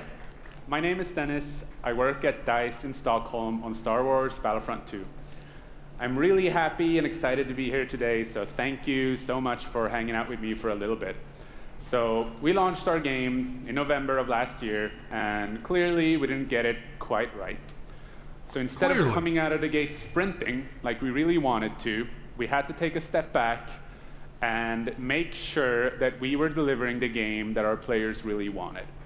So we decided to completely overhaul our progression system and add a bunch In of order to new unlock character everything, cosmetics for players to collect instead. It would either cost you So from there, $250 we added a new hunt mode inspired purchase by them. the original Yeah. Battlefront Or games that I loved personally, 2,000 starting with the hours. Ewoks on Endor. And In game time. Thank you. Yeah, that's crazy. That's to get it turned out to be by far Yeah, the most that's popular update crazy. of the game, and the team loved building Ewok Hunt. So, as you might know, we're Ewok currently in our Han Solo season with content from the movie coming next week. It's headlined by the new planet Kessel, a really dangerous place, and it features the return of one of our favorite modes, Extraction. So looking It's forward pretty. a little bit, this summer we will be introducing a new squad system to the game, which will allow you to team up much easier and play with your friends. We're also adding a new Starfighter mode focused around dogfighting with your hero ships. And looking ahead a little bit more, we will also be delivering a new large-scale multiplayer sandbox experience focused around capturing command posts and attacking and taking out capital ships. But that's not all. We know that you have been asking for new heroes, villains, and planets from a certain era that features a very iconic Star Wars conflict. So I'm excited to confirm that Battlefront 2 this year will be going deep into the Clone Wars. Thank you. It's only fitting that we begin on the planet Geonosis, featuring multiple levels, including the largest level we have ever built for Battlefront. So let's talk about the heroes and villains. First, let me introduce the most powerful droid, the leader of the most powerful droid army in the galaxy, General Grievous. And yes, he will be going up against my own personal favorite, Jedi Master Obi-Wan Kenobi.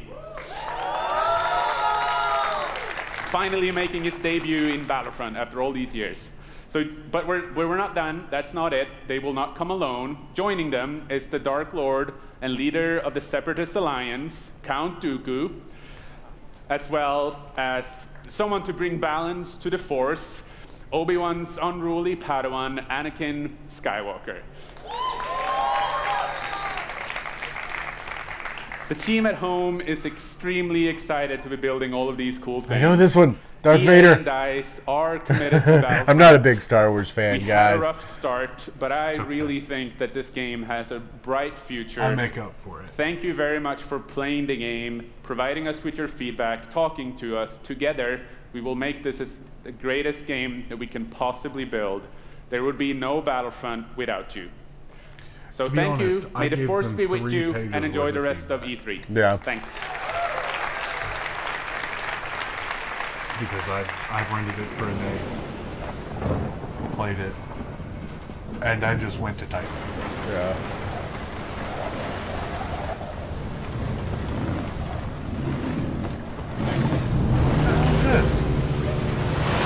I've seen this before. It's like Unraveled or something. It looks cute. I see yarn. A lot of it.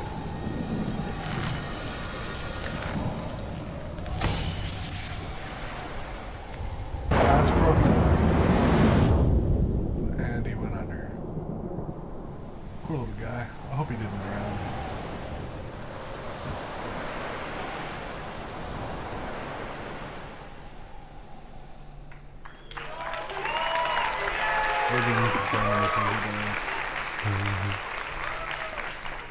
Hi, it's really good to see you. In Unravel, we use yarn to symbolize love. It looks and cute. the bonds I've seen- between people. I've seen In our new before. game, we tear that bond up right at the start. You lose everything, including your spark. But when things are at their darkest, you find hope. And you form a new bond. With another yarn and person. Your spark is rekindled. And it leads you off on an adventure. So welcome to Unravel 2.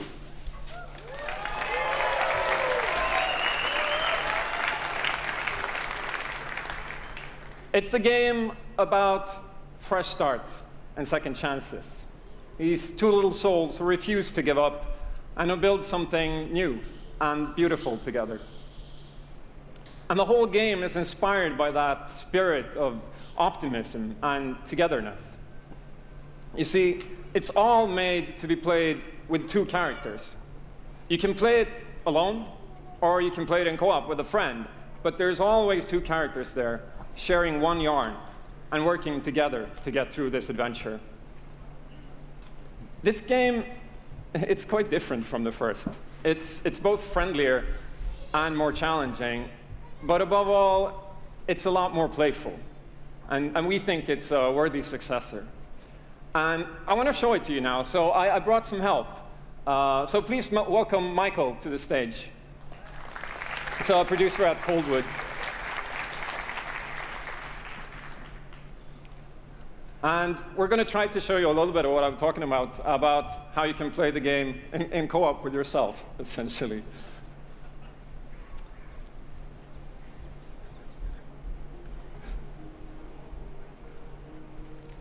So this wasn't prepared. There we are. So when you're playing it by yourself, you can essentially pick up the other character and carry them along through the more fast-paced segments of the game. And we actually tried to include a bit more of those, because we figured that since it's a co-op game, we wanted to have more like thrill and danger and kind of wow moments.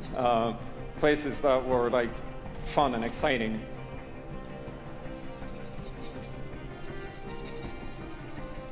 And then when you get to the more puzzly areas like this, when you're problem solving, you can split apart into 2 and switch back and forth between the 2 characters.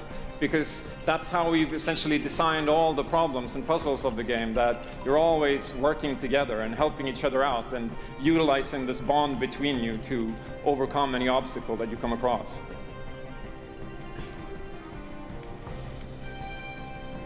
So I guess I'll jump in at this point. Yeah, come join me. So I'm gonna be the red one. Okay. You'll be the blue one. I'll be blue. A little celebratory flip there.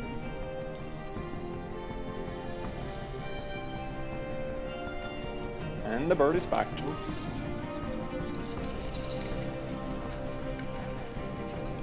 Okay, playing it safely now. Oops. I'll swing. All right. Nice. And I'll catch you. There you go.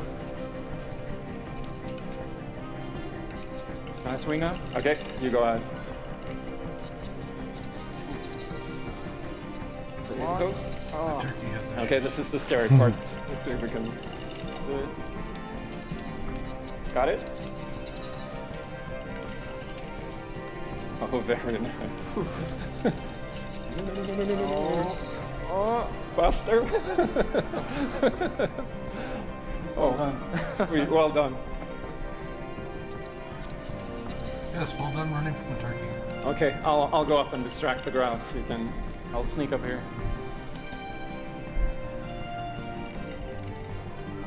Okay, your turn. Yeah, look at me. There you go. Keep him over to the left. Now I'll go. All right. I'll pull you up. to you. There you go. Absolutely lucky that turkey does not jump.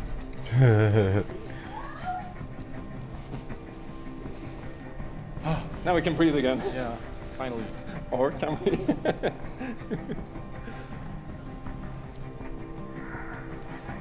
So that's a quick little look at Unravel 2.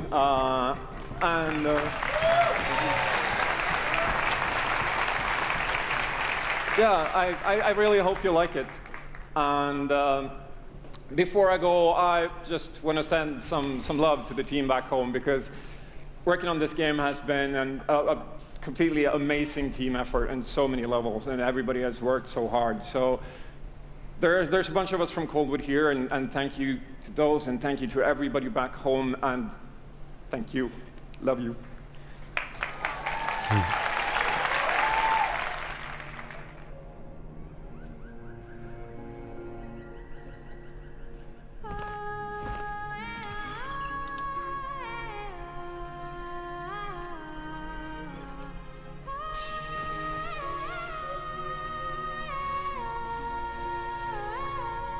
Kingdom come. Till kingdom come. My kingdom come. My kingdom come. The sea waves are my evening gold, and the sun on my head is my crown. I made this kingdom on my own, and all the mountains are my home. Your kingdom come. Your kingdom come. My kingdom come. My kingdom come. My kingdom come. My kingdom come. It honestly looks like it could be super complicated. Yeah, it looks cool. Honestly, I might play it. Yeah, I think I probably will. Thank Looks you, cool. Martin, and the brilliant team at Coldwood. The game is really strong. These guys have done an amazing job, and it's clear that they have a lot of passion, and I can't personally wait to play Unravel 2 with my kids. But what's even more amazing is that we will make Unravel 2 available to everyone today. Yep, you heard that right. Put it up. You'll be able to take these two Yarnies on their next big adventure starting today. The game is finished. It's out. That's pretty great. So thank you, Martin, and thank you to the team at Coldwood. Back in 2015, we started on this journey with the original Unravel to seek out the most creative, independent developers and bring them into our EA Originals program. It's been our way of helping these creators bring their unique games to the world and to tell their stories. And last year, if you remember, Joseph Fares was up here on stage representing his team at Hazelight and The Way Out. And I think we all kind of remember that. And you might even remember him from the Game Awards as well. I think I did. Anyhow, in March, that game caught fire. It's innovative, it's fun, and it's something fresh and new, and you all loved it. We saw over 2 million players in the first 2 weeks. And A Way Out is such a huge success that Joseph and his team are expanding and moving into a new studio. So stories like this drive our industry, and it's why we will continue to work with independent developers to help them realize their dreams. Is that sorry Which guys, leads us to our next EA Originals title from a little game studio in Berlin called Joe My Games. in the kitty When I corner. met this team and I saw the game, And I he's was gonna fix instantly it. drawn to how personal this story was. It's one that carries a very powerful and important message, and it's unlike anything we have ever done. So please welcome Connie Gepper to the stage from Joe My Games to tell you more about Sea of Solitude.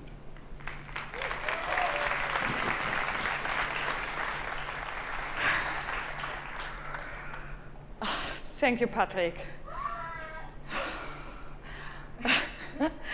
I still remember during the pitch how enthusiastic Patrick was, and that afterwards, like, our whole team, including me, were super excited.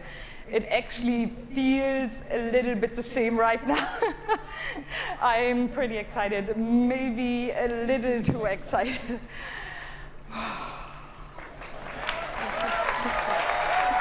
I think she's more nervous than anything. Thank you.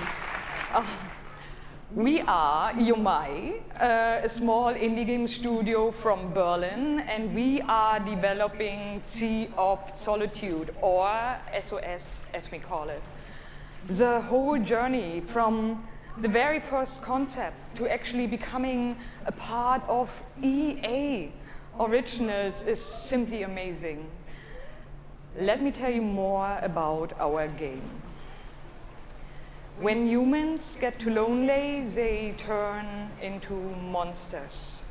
This is at the core of everything you will see, hear, and hopefully feel while playing SOS.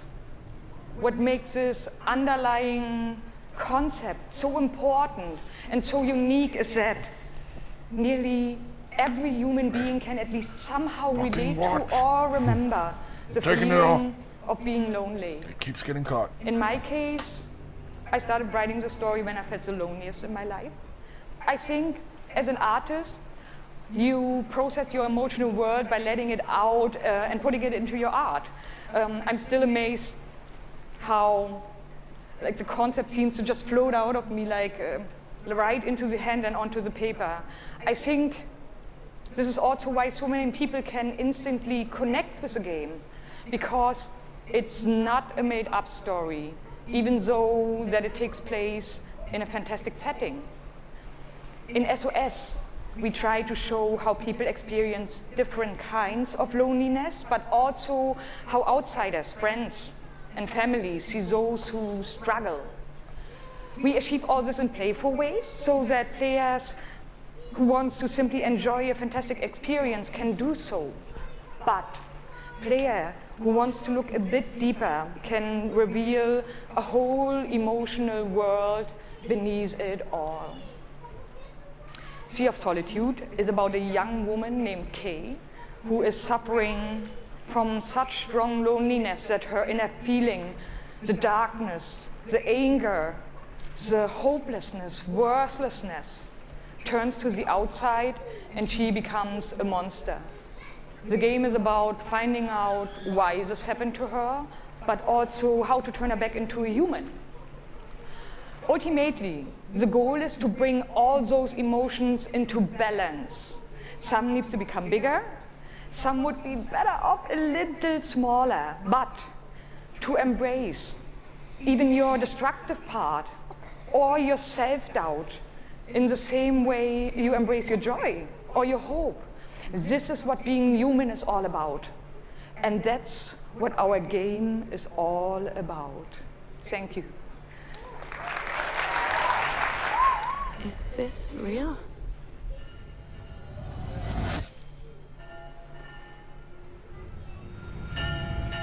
This world that I live in is empty and cold. The loneliness cuts me and touches my soul. I'm no child of destiny and no fortune's son. I've just chased you so long now, I'm too weak to run. A new day is here, but nothing is new. Alone in my room, I tremble for you. Okay. Might be cool. Might be something to look into. Yeah. Yeah, I'm the one. But I'm not the only one. We are the one. We can shut you down, and we can put you on an island. Crossover. Gather. Gang. And we're balling. Be ready. Because we're coming at you with the squad. Say it how you want. Trust the process. Run as one. Call next. Or be the answer. As long as you hold your course.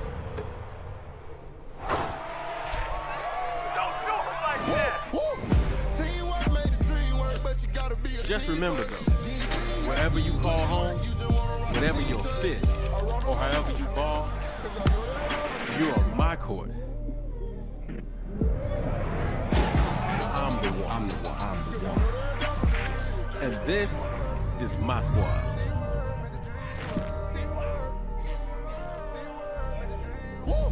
Okay.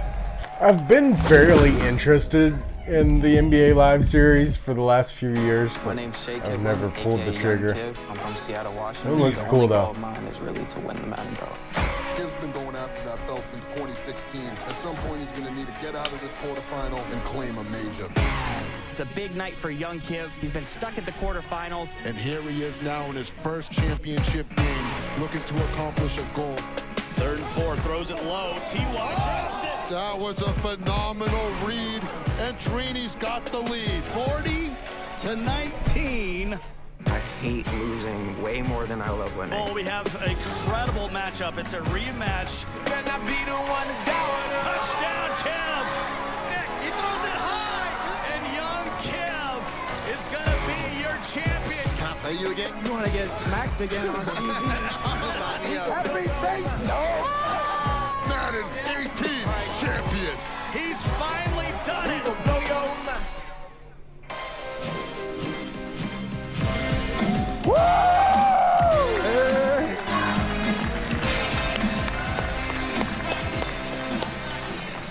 Okay, baby, how you doing? I've been good. You still recovering from that butt whooping?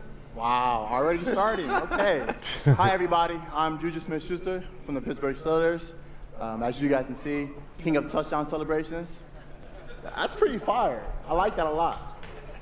As you guys know, this is Young Kiv, Madden 18, Madden champion. Like, give it up for Young Kiv, y'all. Give it up.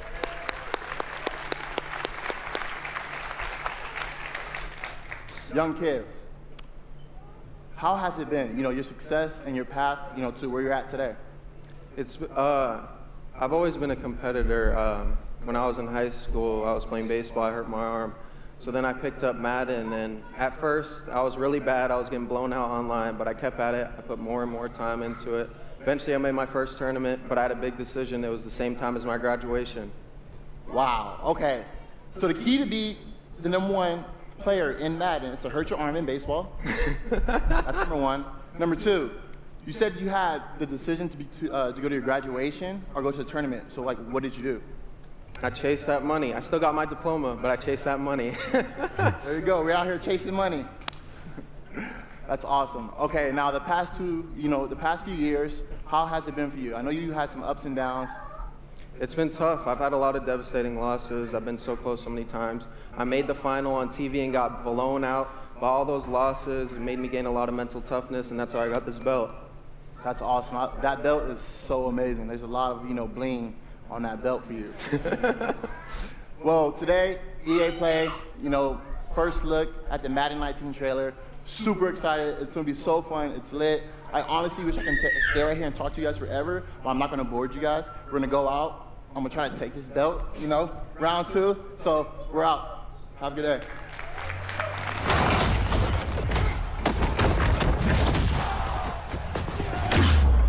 You've worked worked your whole life to get to moments like these. To the very top of the mountain. You battled through the pain and failure. All just to get to this place where you've been told legends are born.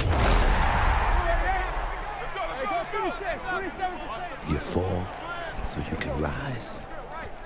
And you rise so that you can truly see that it was really never about reaching the end of the road at all, but about all the moments that got you here.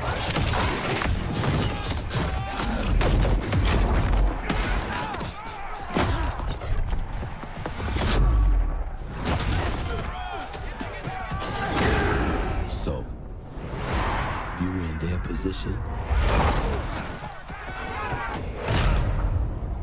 would you let the moment define you? Or will you define the moment?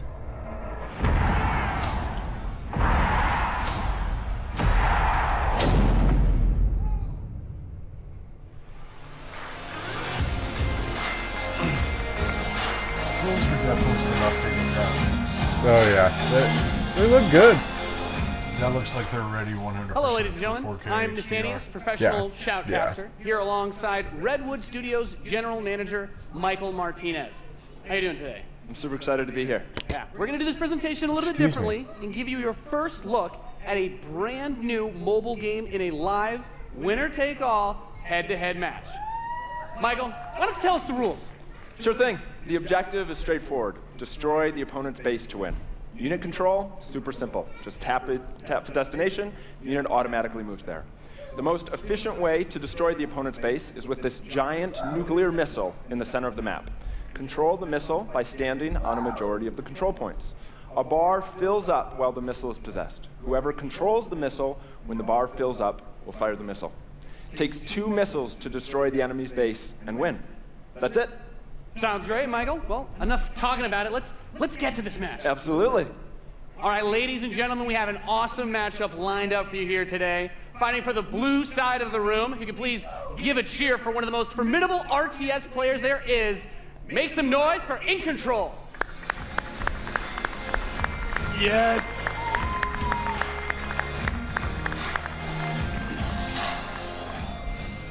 His opponent, fighting for the red side of the room, a competitive mobile gaming phenomenon. Please join me in welcoming to the stage Nick at Night.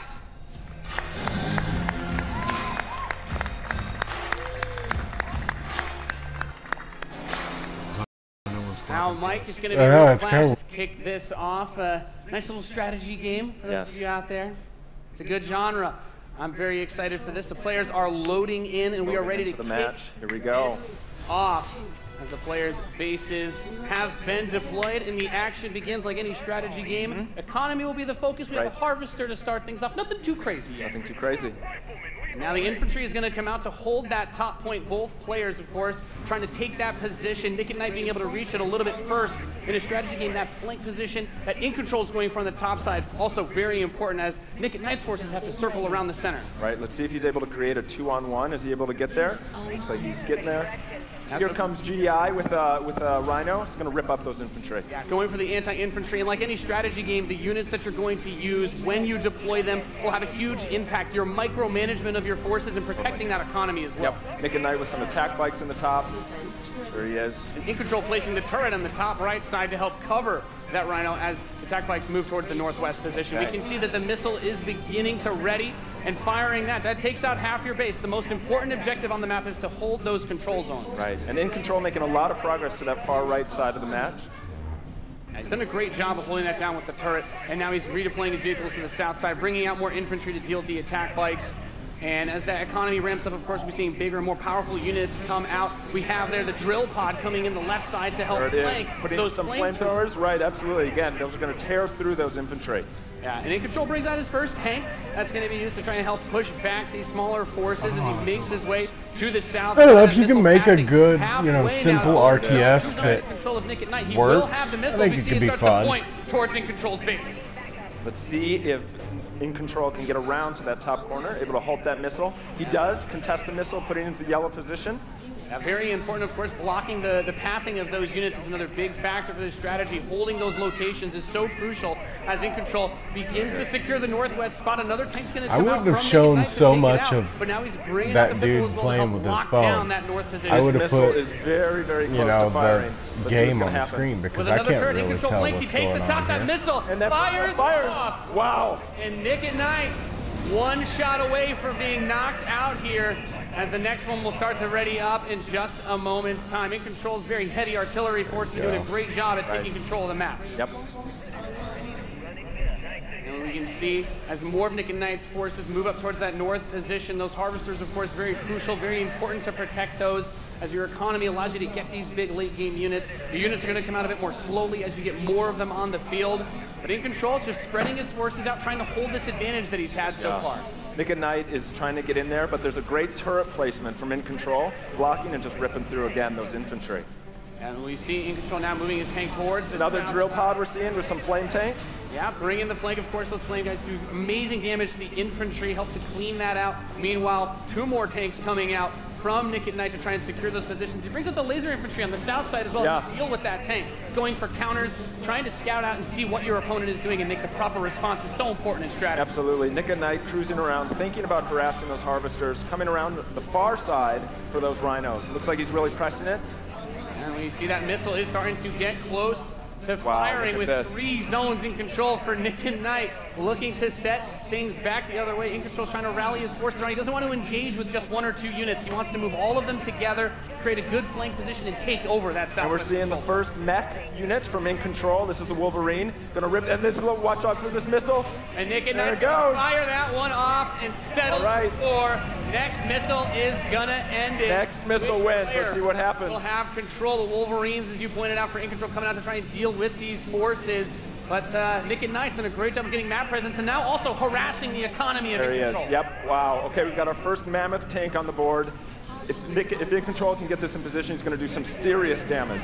That missile just I don't know if this works right. It He's could also be bringing out his a first lot of air fun. unit Wow. to I deal just with noticed those. A lot this going on stupid here. pop It's got up a lot here. of range, that big boy, I'm and so In Control just needs to hold This them. missile is pop-ups, nearly guys. going to fire. It could be That's stolen at 80%. any. Where's it going to go? Is he going to be able to get it off? He's got it, Max. There it He's gonna take it, defeating Nick and That Knight was here legit. 2-1. Dude, that was epic. Amazing. What a match. Thank you so much. That was awesome. Any thoughts, guys?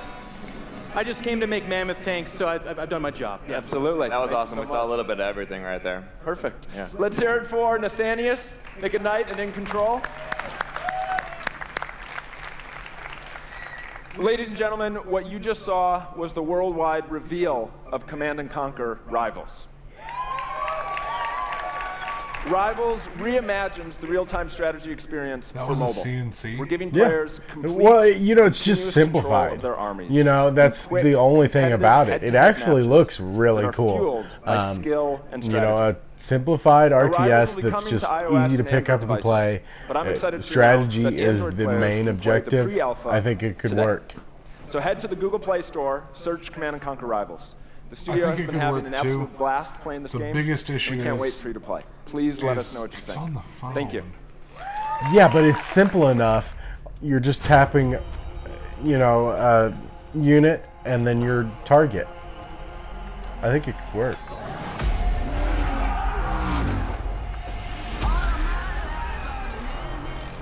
There's the trailer for it. Mm-hmm. And that was smart of them to have a touchscreen interface on that guy's arm. The tablet. I think this looks really cool.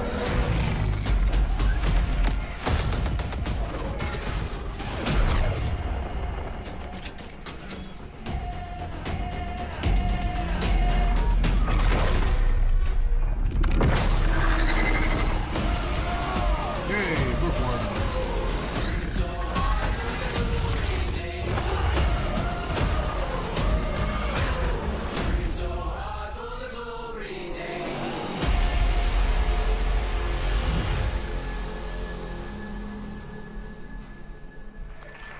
Okay. Command & Conquer for a new Definitely generation. check that out. Now, before we close the show with a spectacular epic anthem, I wanted to share a few final things. I'm blessed to be able to work with some of the most creative people on the planet who come to work every day to create amazing settle in a little entertainment. And what I can say about all of those teams, and what I can say about us, is that we are always trying to learn and listen and strive to be better. And so, as you look at the 10 experiences that you're going to see today, and as you play games this week, there's some things we hope come through. First, that at the very core is choice, is that you as players get to choose how you play, what you play, when you play, and what devices you play on. That in making those choices, you feel you are treated fairly, that no one is given an unfair advantage or disadvantage for how they choose to play. That for every moment that you invest, we know that you put so much of your life into the games we make, and that for every moment that you invest, you feel like you are rewarded and you are given value for that investment. And most importantly, that the games are fun, that we move past the grind, and that these are experiences that truly enhance your lives. That one's completely crushed in my pocket. And so, as we think through all the things that we're trying to do, know that we want to be better and that we want to make great games. And that as much as we love making games and as much as you love playing them, there's something that is even greater that we can do together. The power of this community when we come together to do amazing things is profound. Last weekend was the 3rd year of our Play to Give program, where we show the world how the power of play can be a positive force for social impact. Millions of you out there participated in 9 in-game challenges in our games, logging millions of hours in support of Play to Give. And to celebrate that, we contributed a total of $1 million to 3 charities that share our vision for a more inclusive world. A world where representation and equality are not something we strive for, they are the standards. And where bullying and exclusion are not an everyday threat. These 3 organizations, the United Nations He for She, PACE's National Bullying Prevention Center, and Ditch the Label, an anti-bullying organization, all are doing great work, and we're proud to support them through Play to Give. And thank you for your support. Thousands of us at EA and millions of you together doing immeasurable good because we love games. Thanks for being with us, and thanks for the incredible privilege of making games for all of you. Now, without further ado, let's take a look at Anthem. This is what we've been waiting for. Yes. Got to have all those little appetizers. Here comes the main course. And left our world in chaos. Creating. Altering. Destroying.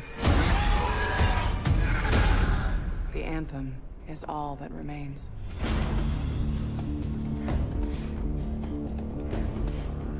There's a storm coming. These walls can't protect us forever.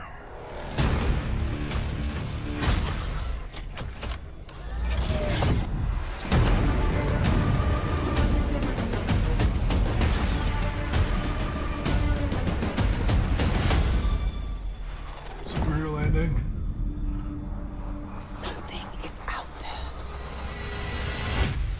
It wants to destroy us all.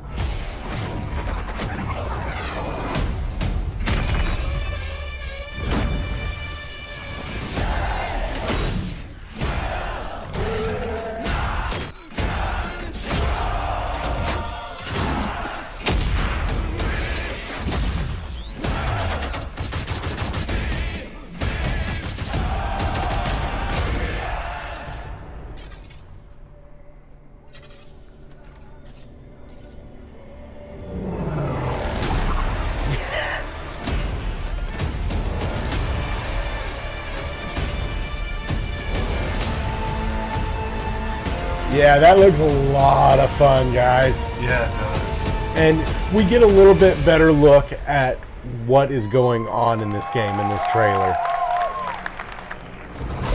Compared to the other one. Mm-hmm. Now, that being said, that also tells us this here tells us that it's completely diverse, it is open world, and there are different types of suits that you can actually choose to be in. I like all the colors. It's really cool. How cool was that trailer? You guys have seen it a couple times, and it's still cool every time I see it. So I know all of you, like me, have had tons of questions about Anthem since last year because we're all BioWare fans. So we're going to do something a little bit different for the rest of the show, and we're going to take a deep dive into Anthem. So I'm going to bring out some members of the BioWare team to chat with us. Ladies and gentlemen, please give a warm welcome to Casey Hudson, Mark Dara, and Kathleen Broussard. This is awesome. They're doing a Q&A.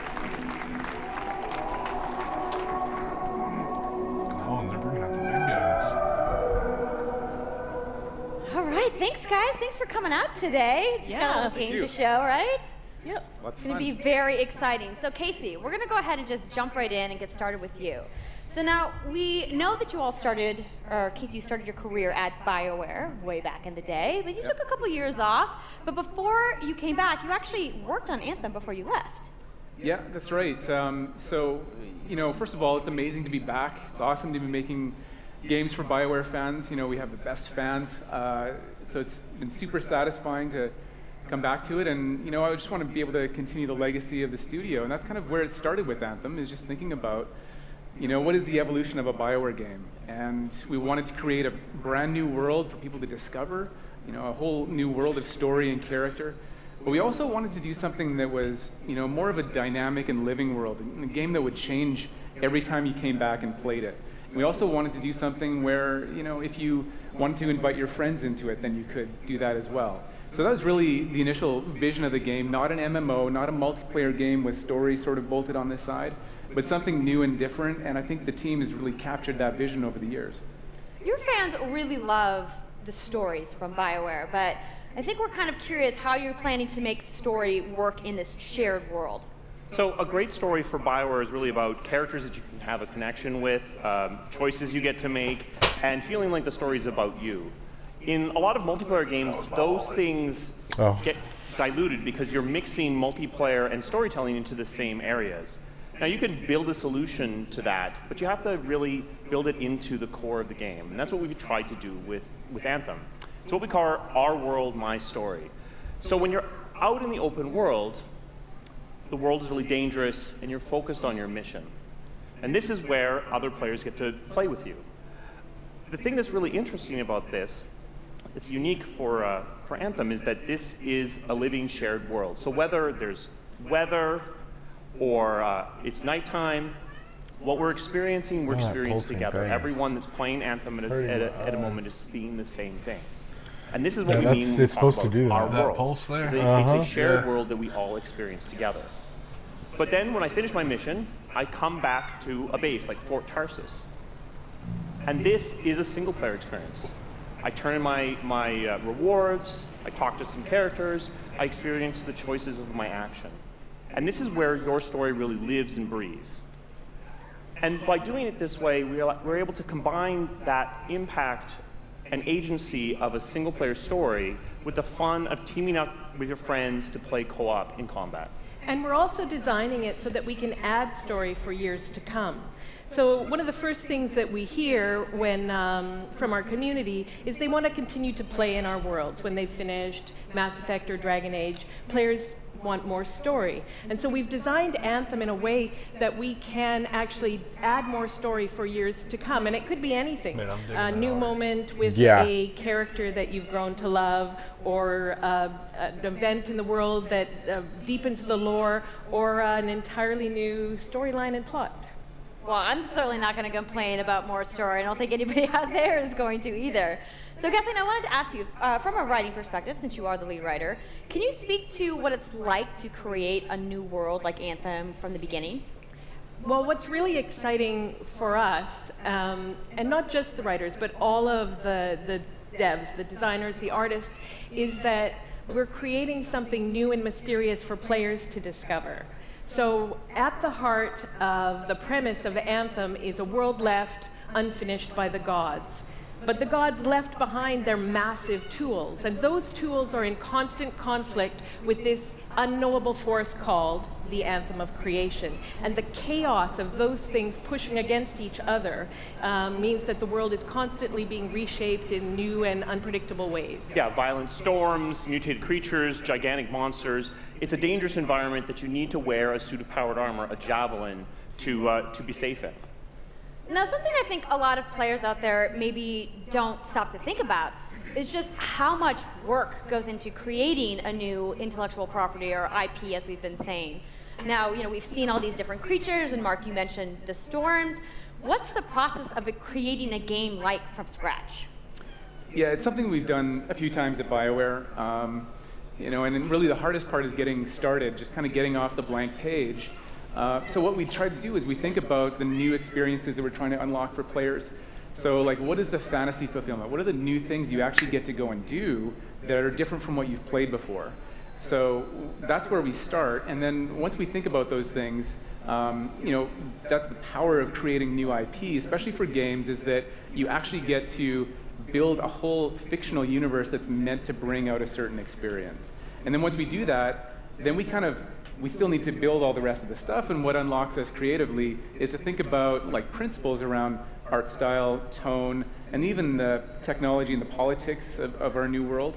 And then from there, we can actually go and build out every last detail. Yeah, and one of the unique challenges for Anthem is that it's a world, an experience that's meant to feel alive, like it's happening right now. And so the world is always changing, whether the storms, seasons, and yeah, it's a really great concept to write for, because what it means is it gives us the opportunity to drop into the world, almost in real time, a dramatic event that changes the world for everyone. And that could be anything from gameplay to lore. I mean, all of the moving parts in the dynamic world sound really cool, the way that they sound like they're going to come together. But even though there's obviously a lot going on, it really all comes back to your character. So let's talk about who we're going to be playing as and why we're fighting these crazy beasts. So you are a freelancer, uniquely skilled to pilot these Javelin exosuits. And you need those suits to survive and fight in this world, because the world will kill you. But on top of that, our ancient rivals, the Dominion, they've discovered a way, they think, to weaponize the Anthem of Creation. And so we need to stop them and protect the free people of Tarsus. Now, I've heard you call this power armor a couple different things. Is it a suit? Is it a javelin? Like, what's the canon term here? We call them javelins, and there are 4, and they each have unique abilities. There's the Ranger, and then there's the Colossus, the Interceptor, and finally, the Storm.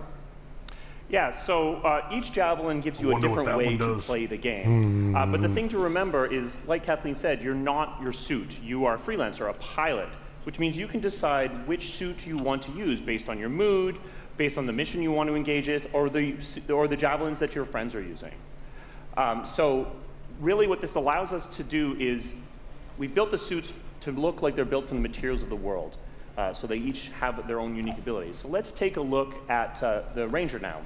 The Ranger is a more generalized suit, able to do a lot of different things, really designed for up-close and personal combat, one-on-one for the most part. It really does. The Colossus is heavier, more specialized, but able to really pack in big weapons that let them devastate the battlefield.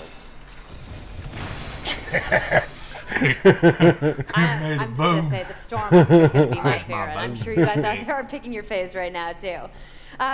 So the javelins look awesome, but we're going to take a couple questions right now. So Casey tweeted, some of you may have seen, asking for people out there to send us your questions. And the first one is going to be from @It'sSweetNicole, who asks, as a player who is all about making their character their own, what kind of customization options will be available in Anthem? Yeah, so we really want players to express themselves, both through customizing the way their javelin plays, through gear and weapons, you get to customize but also being able to personalize the way that it looks, both through paint jobs as well as changing the actual geometry of the suit itself. We want teams to be able to do this. I'm all for this, guys. I'm very excited. For a long period of time, we really want you to be able to make it your own. I'm glad you brought that up, because actually, Jay Legato has a question connected to customization. Monetization. How, when, loot box, cosmetics? Yeah, so we are going to have some cosmetics and vanity items that you'll be able to purchase, but you're always going to know what you're going to buy before you spend any money on it. So no loot boxes, no ability to pay for power. I love how they're dialing back on that No ability to stuff. spend money on gameplay advantage at all within Anthem. Microtransactions. But even more important than that, we want to make sure that Anthem is an immersive experience that feels like it's complete from the They've been the worst So about that it means for a main years. story, a big open world, and an ongoing service that provides new content for a long period of time. New story, new experiences for everyone. Well, I'm glad to hear that I can make my javelin pink. That's really all I wanted to know, I'm going to be honest. All right, Casey, we talked earlier about this That black being a looks sharp. co-op experience. So can you tell me a little bit about how the team gameplay in Anthem is going to work? Yeah, it really is about, you know, the fun of teaming up as a team of superheroes and working together. So you want to get a few people together of different classes. So, you know, I think here we're going to see the Colossus, you know, just hammering people on the ground in gameplay. If we can have a look at that. So heavy artillery being really strong, you know, in melee combat. And then here you've got the Ranger shooting down from above. And then they're using combos and special abilities and stuff like that. But what I love is you don't just run around, you're swimming and flying as well. So it's interesting because at the Slate Tones wants to know, how will you balance multiplayer with single player storytelling? So Anthem's really built around trying to combine the impact of having your own personal story with the fun of playing with other players. But we really want to make sure that that playing with other people feels like a choice. So for people that want to just experience the story, you're going to be able to do that. Now going out into an open world like this by yourself is going to be a little bit more challenging than if the team of 4 people. And we've really tried to balance the co-op experience to be fun even for people that don't normally engage in this kind of thing. So I really hope that everyone at least gives co-op a try. Okay, that's good to know. If you want to roll solo, you can, but it's just going to be a little bit more difficult. Well, I know you all are on the edges of your seats. How about we show a little gameplay? Yeah? You guys want that? All right, so Kathleen, I think you're going to set this up for us? I will. Quiet, yeah. So, you and your friends have decided to play a mission called Scars and Villainy. The Scars have put together an acid-based super weapon, so you got to take them out. So you start in the Strider, which is like a giant walker, and it's your forward base of operations. You have a conversation with your crew, Halleck, Faye, and Owen, and you'll hear Owen. He's going to talk us through the mission as we experience it here. And yeah, then you just get into your javelin suit and you head out with your friends. All right, well, thank you so much, Mark, Casey, Kathleen, for talking to me about Anthem today. We're going to go ahead and roll the gameplay now. Enjoy, everybody.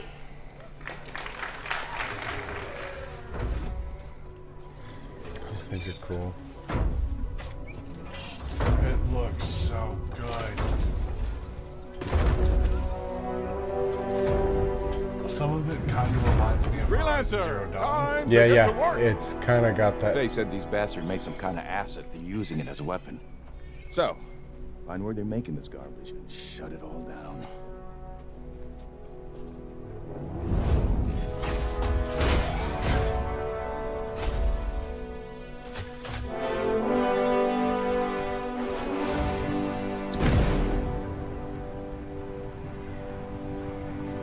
Okay, so apparently there's a gauge down there for your jetpack. Okay. I'm guessing that that's either an overheat. Owen, what's the plan here? Picking up loads of scars nearby. Take a look around the area, but be careful.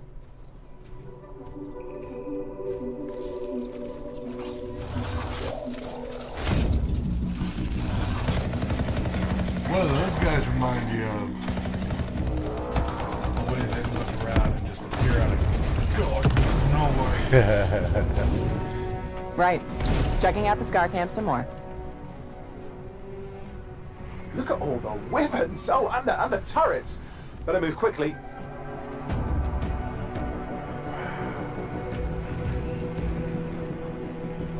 Looks epic.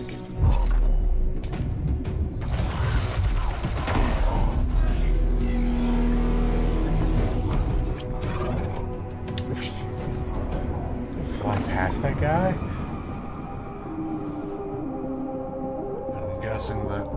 modded one is an air patch. Approximately 9.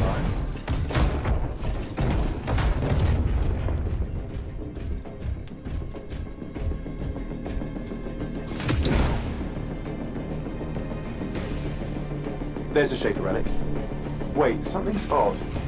Get a closer look, would you? See those radiant pieces of energy? They're echoes from the Anthem of Creation. Loads of scars nearby. Be careful.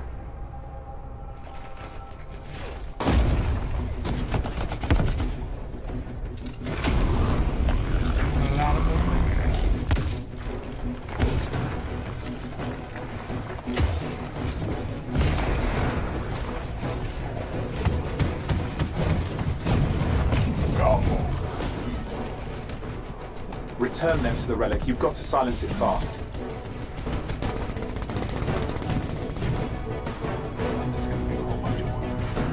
Right. Excuse me. It's gone silent. Disaster averted. Do you think we get a bonus for... Wait, something's happening. What the hell was that? I think that was whatever laid all the eggs around here. The sound came from below your position. Going down. On the plus side, this definitely counts toward hazard pay. There's a trail of this acid gunk leading down. Follow it, and we should find the source.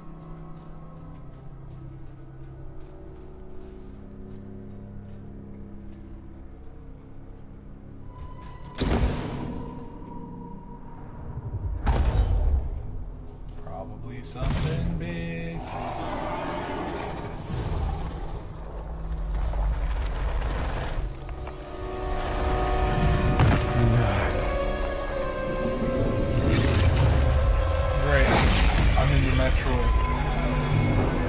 And the way that boss entered, it kind of felt like maybe a Zelda boss.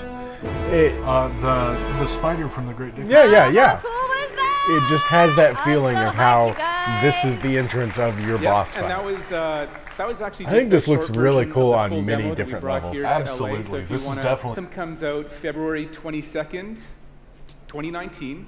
Okay. On Xbox One, PlayStation 4, and PC. So mark your calendars, everybody. Fire off your tweets. Thank you February so much again. 22nd, 2019, guys. I know you guys So we've want got a that little awesome bit of a theater wait outside, to see so I will Anthem, see you guys but there. Give it up for Casey Hudson, everybody. That still gives you all the time for the hype. yeah, I'm pumped. I also want to give a big thank you to all of the developers who showcased their games today and everybody working hard at their studios back home around the world. Let's give them all a round of applause. Now, some of what you saw today, you guys have to wait to play. But you guys, EA has so much available right now. Now, for those of you keeping score, you can get your free trial of FIFA 18's World Cup today. And Andrew told us about the free trial of Origin Access. I don't care about Yarny is back with a buddy in Unravel 2, which is also available today. Plus, you can take on your friends in Command & Conquer Rivals starting today as well. Now, that's a lot of available stuff that's out today. Is anybody ready to go home and download anything? Tell me how it is, because No? I don't plan on checking it out. You're like, I just want to go outside into the fan fest. I get it. I get it. So I want to let you guys know to keep your streams play a going few. because in just a few moments, the FIFA 18 World Cup live tournament is going to begin. I'm going to head outside and check out the games, but I want to thank everybody for coming down to EA Play today and watching the press conference. And have a great weekend.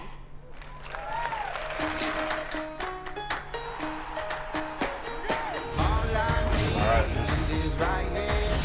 this is pretty much their coup de grace credits.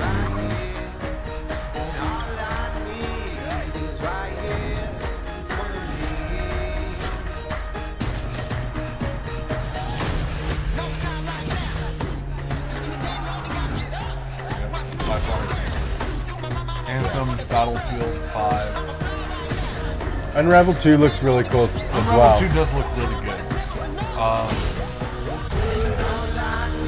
I'm not interested in the Madden or the FIFA, but that's just me. Yeah.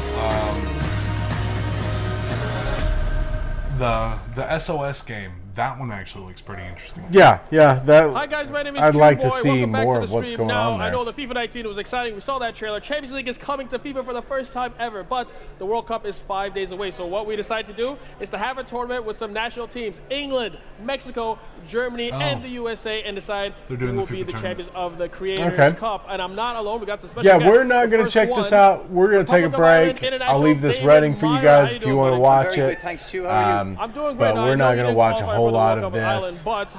Actually, I'm probably just going to turn it off. If you would like to watch the FIFA tournament, go get on EA's channel and you can check that guy out. But I don't have much interest in FIFA. I'm going to take a break, and I've got my Bloodborne stream coming up in, maybe an hour, hour and a half, 2 hours, sometime soon.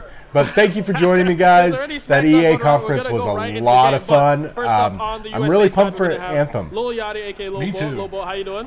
It's probably the most pumped I've been for an EA game in a while. I mean, platinum recording hip-hop artists and crap, I'm dropping everything. Excuse me, guys. Dude, I'm a big Team Titans fan, so I really But yeah, Anthem looks a lot of fun.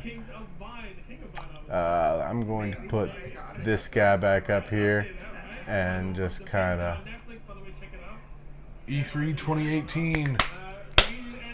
But that is the EA conference. I'll definitely be talking some more about that when I get into my Bloodborne stream. But big takeaways here. Unraveled 2 is available today. Looks cool. Check it out if you're into it. That Command & Conquer Rivals is out today on your iPhone and your Android device. Check that guy out. I'm really excited to check that out. I'm about to try it out here in just a moment. And FIFA 18 trial. Try that guy out for free. And, of course, Anthem. We have to wait till February of next year for that guy, but I'm really excited. Thanks for joining us for the EA conference here at E3 2018. Be sure to join us tomorrow for Microsoft and Bethesda. Yes! Gonna be a good time. Yes, it is. I'm Kelly Hampton. This is my buddy Ryan. We're signing off. Catch you guys later. Thank you for joining me. Laters! If I can find my mouse. It's around here somewhere. I don't know. I don't see it. I think it's on the other screen. Oh, there it is. Ah! See you guys later. Thanks for joining me.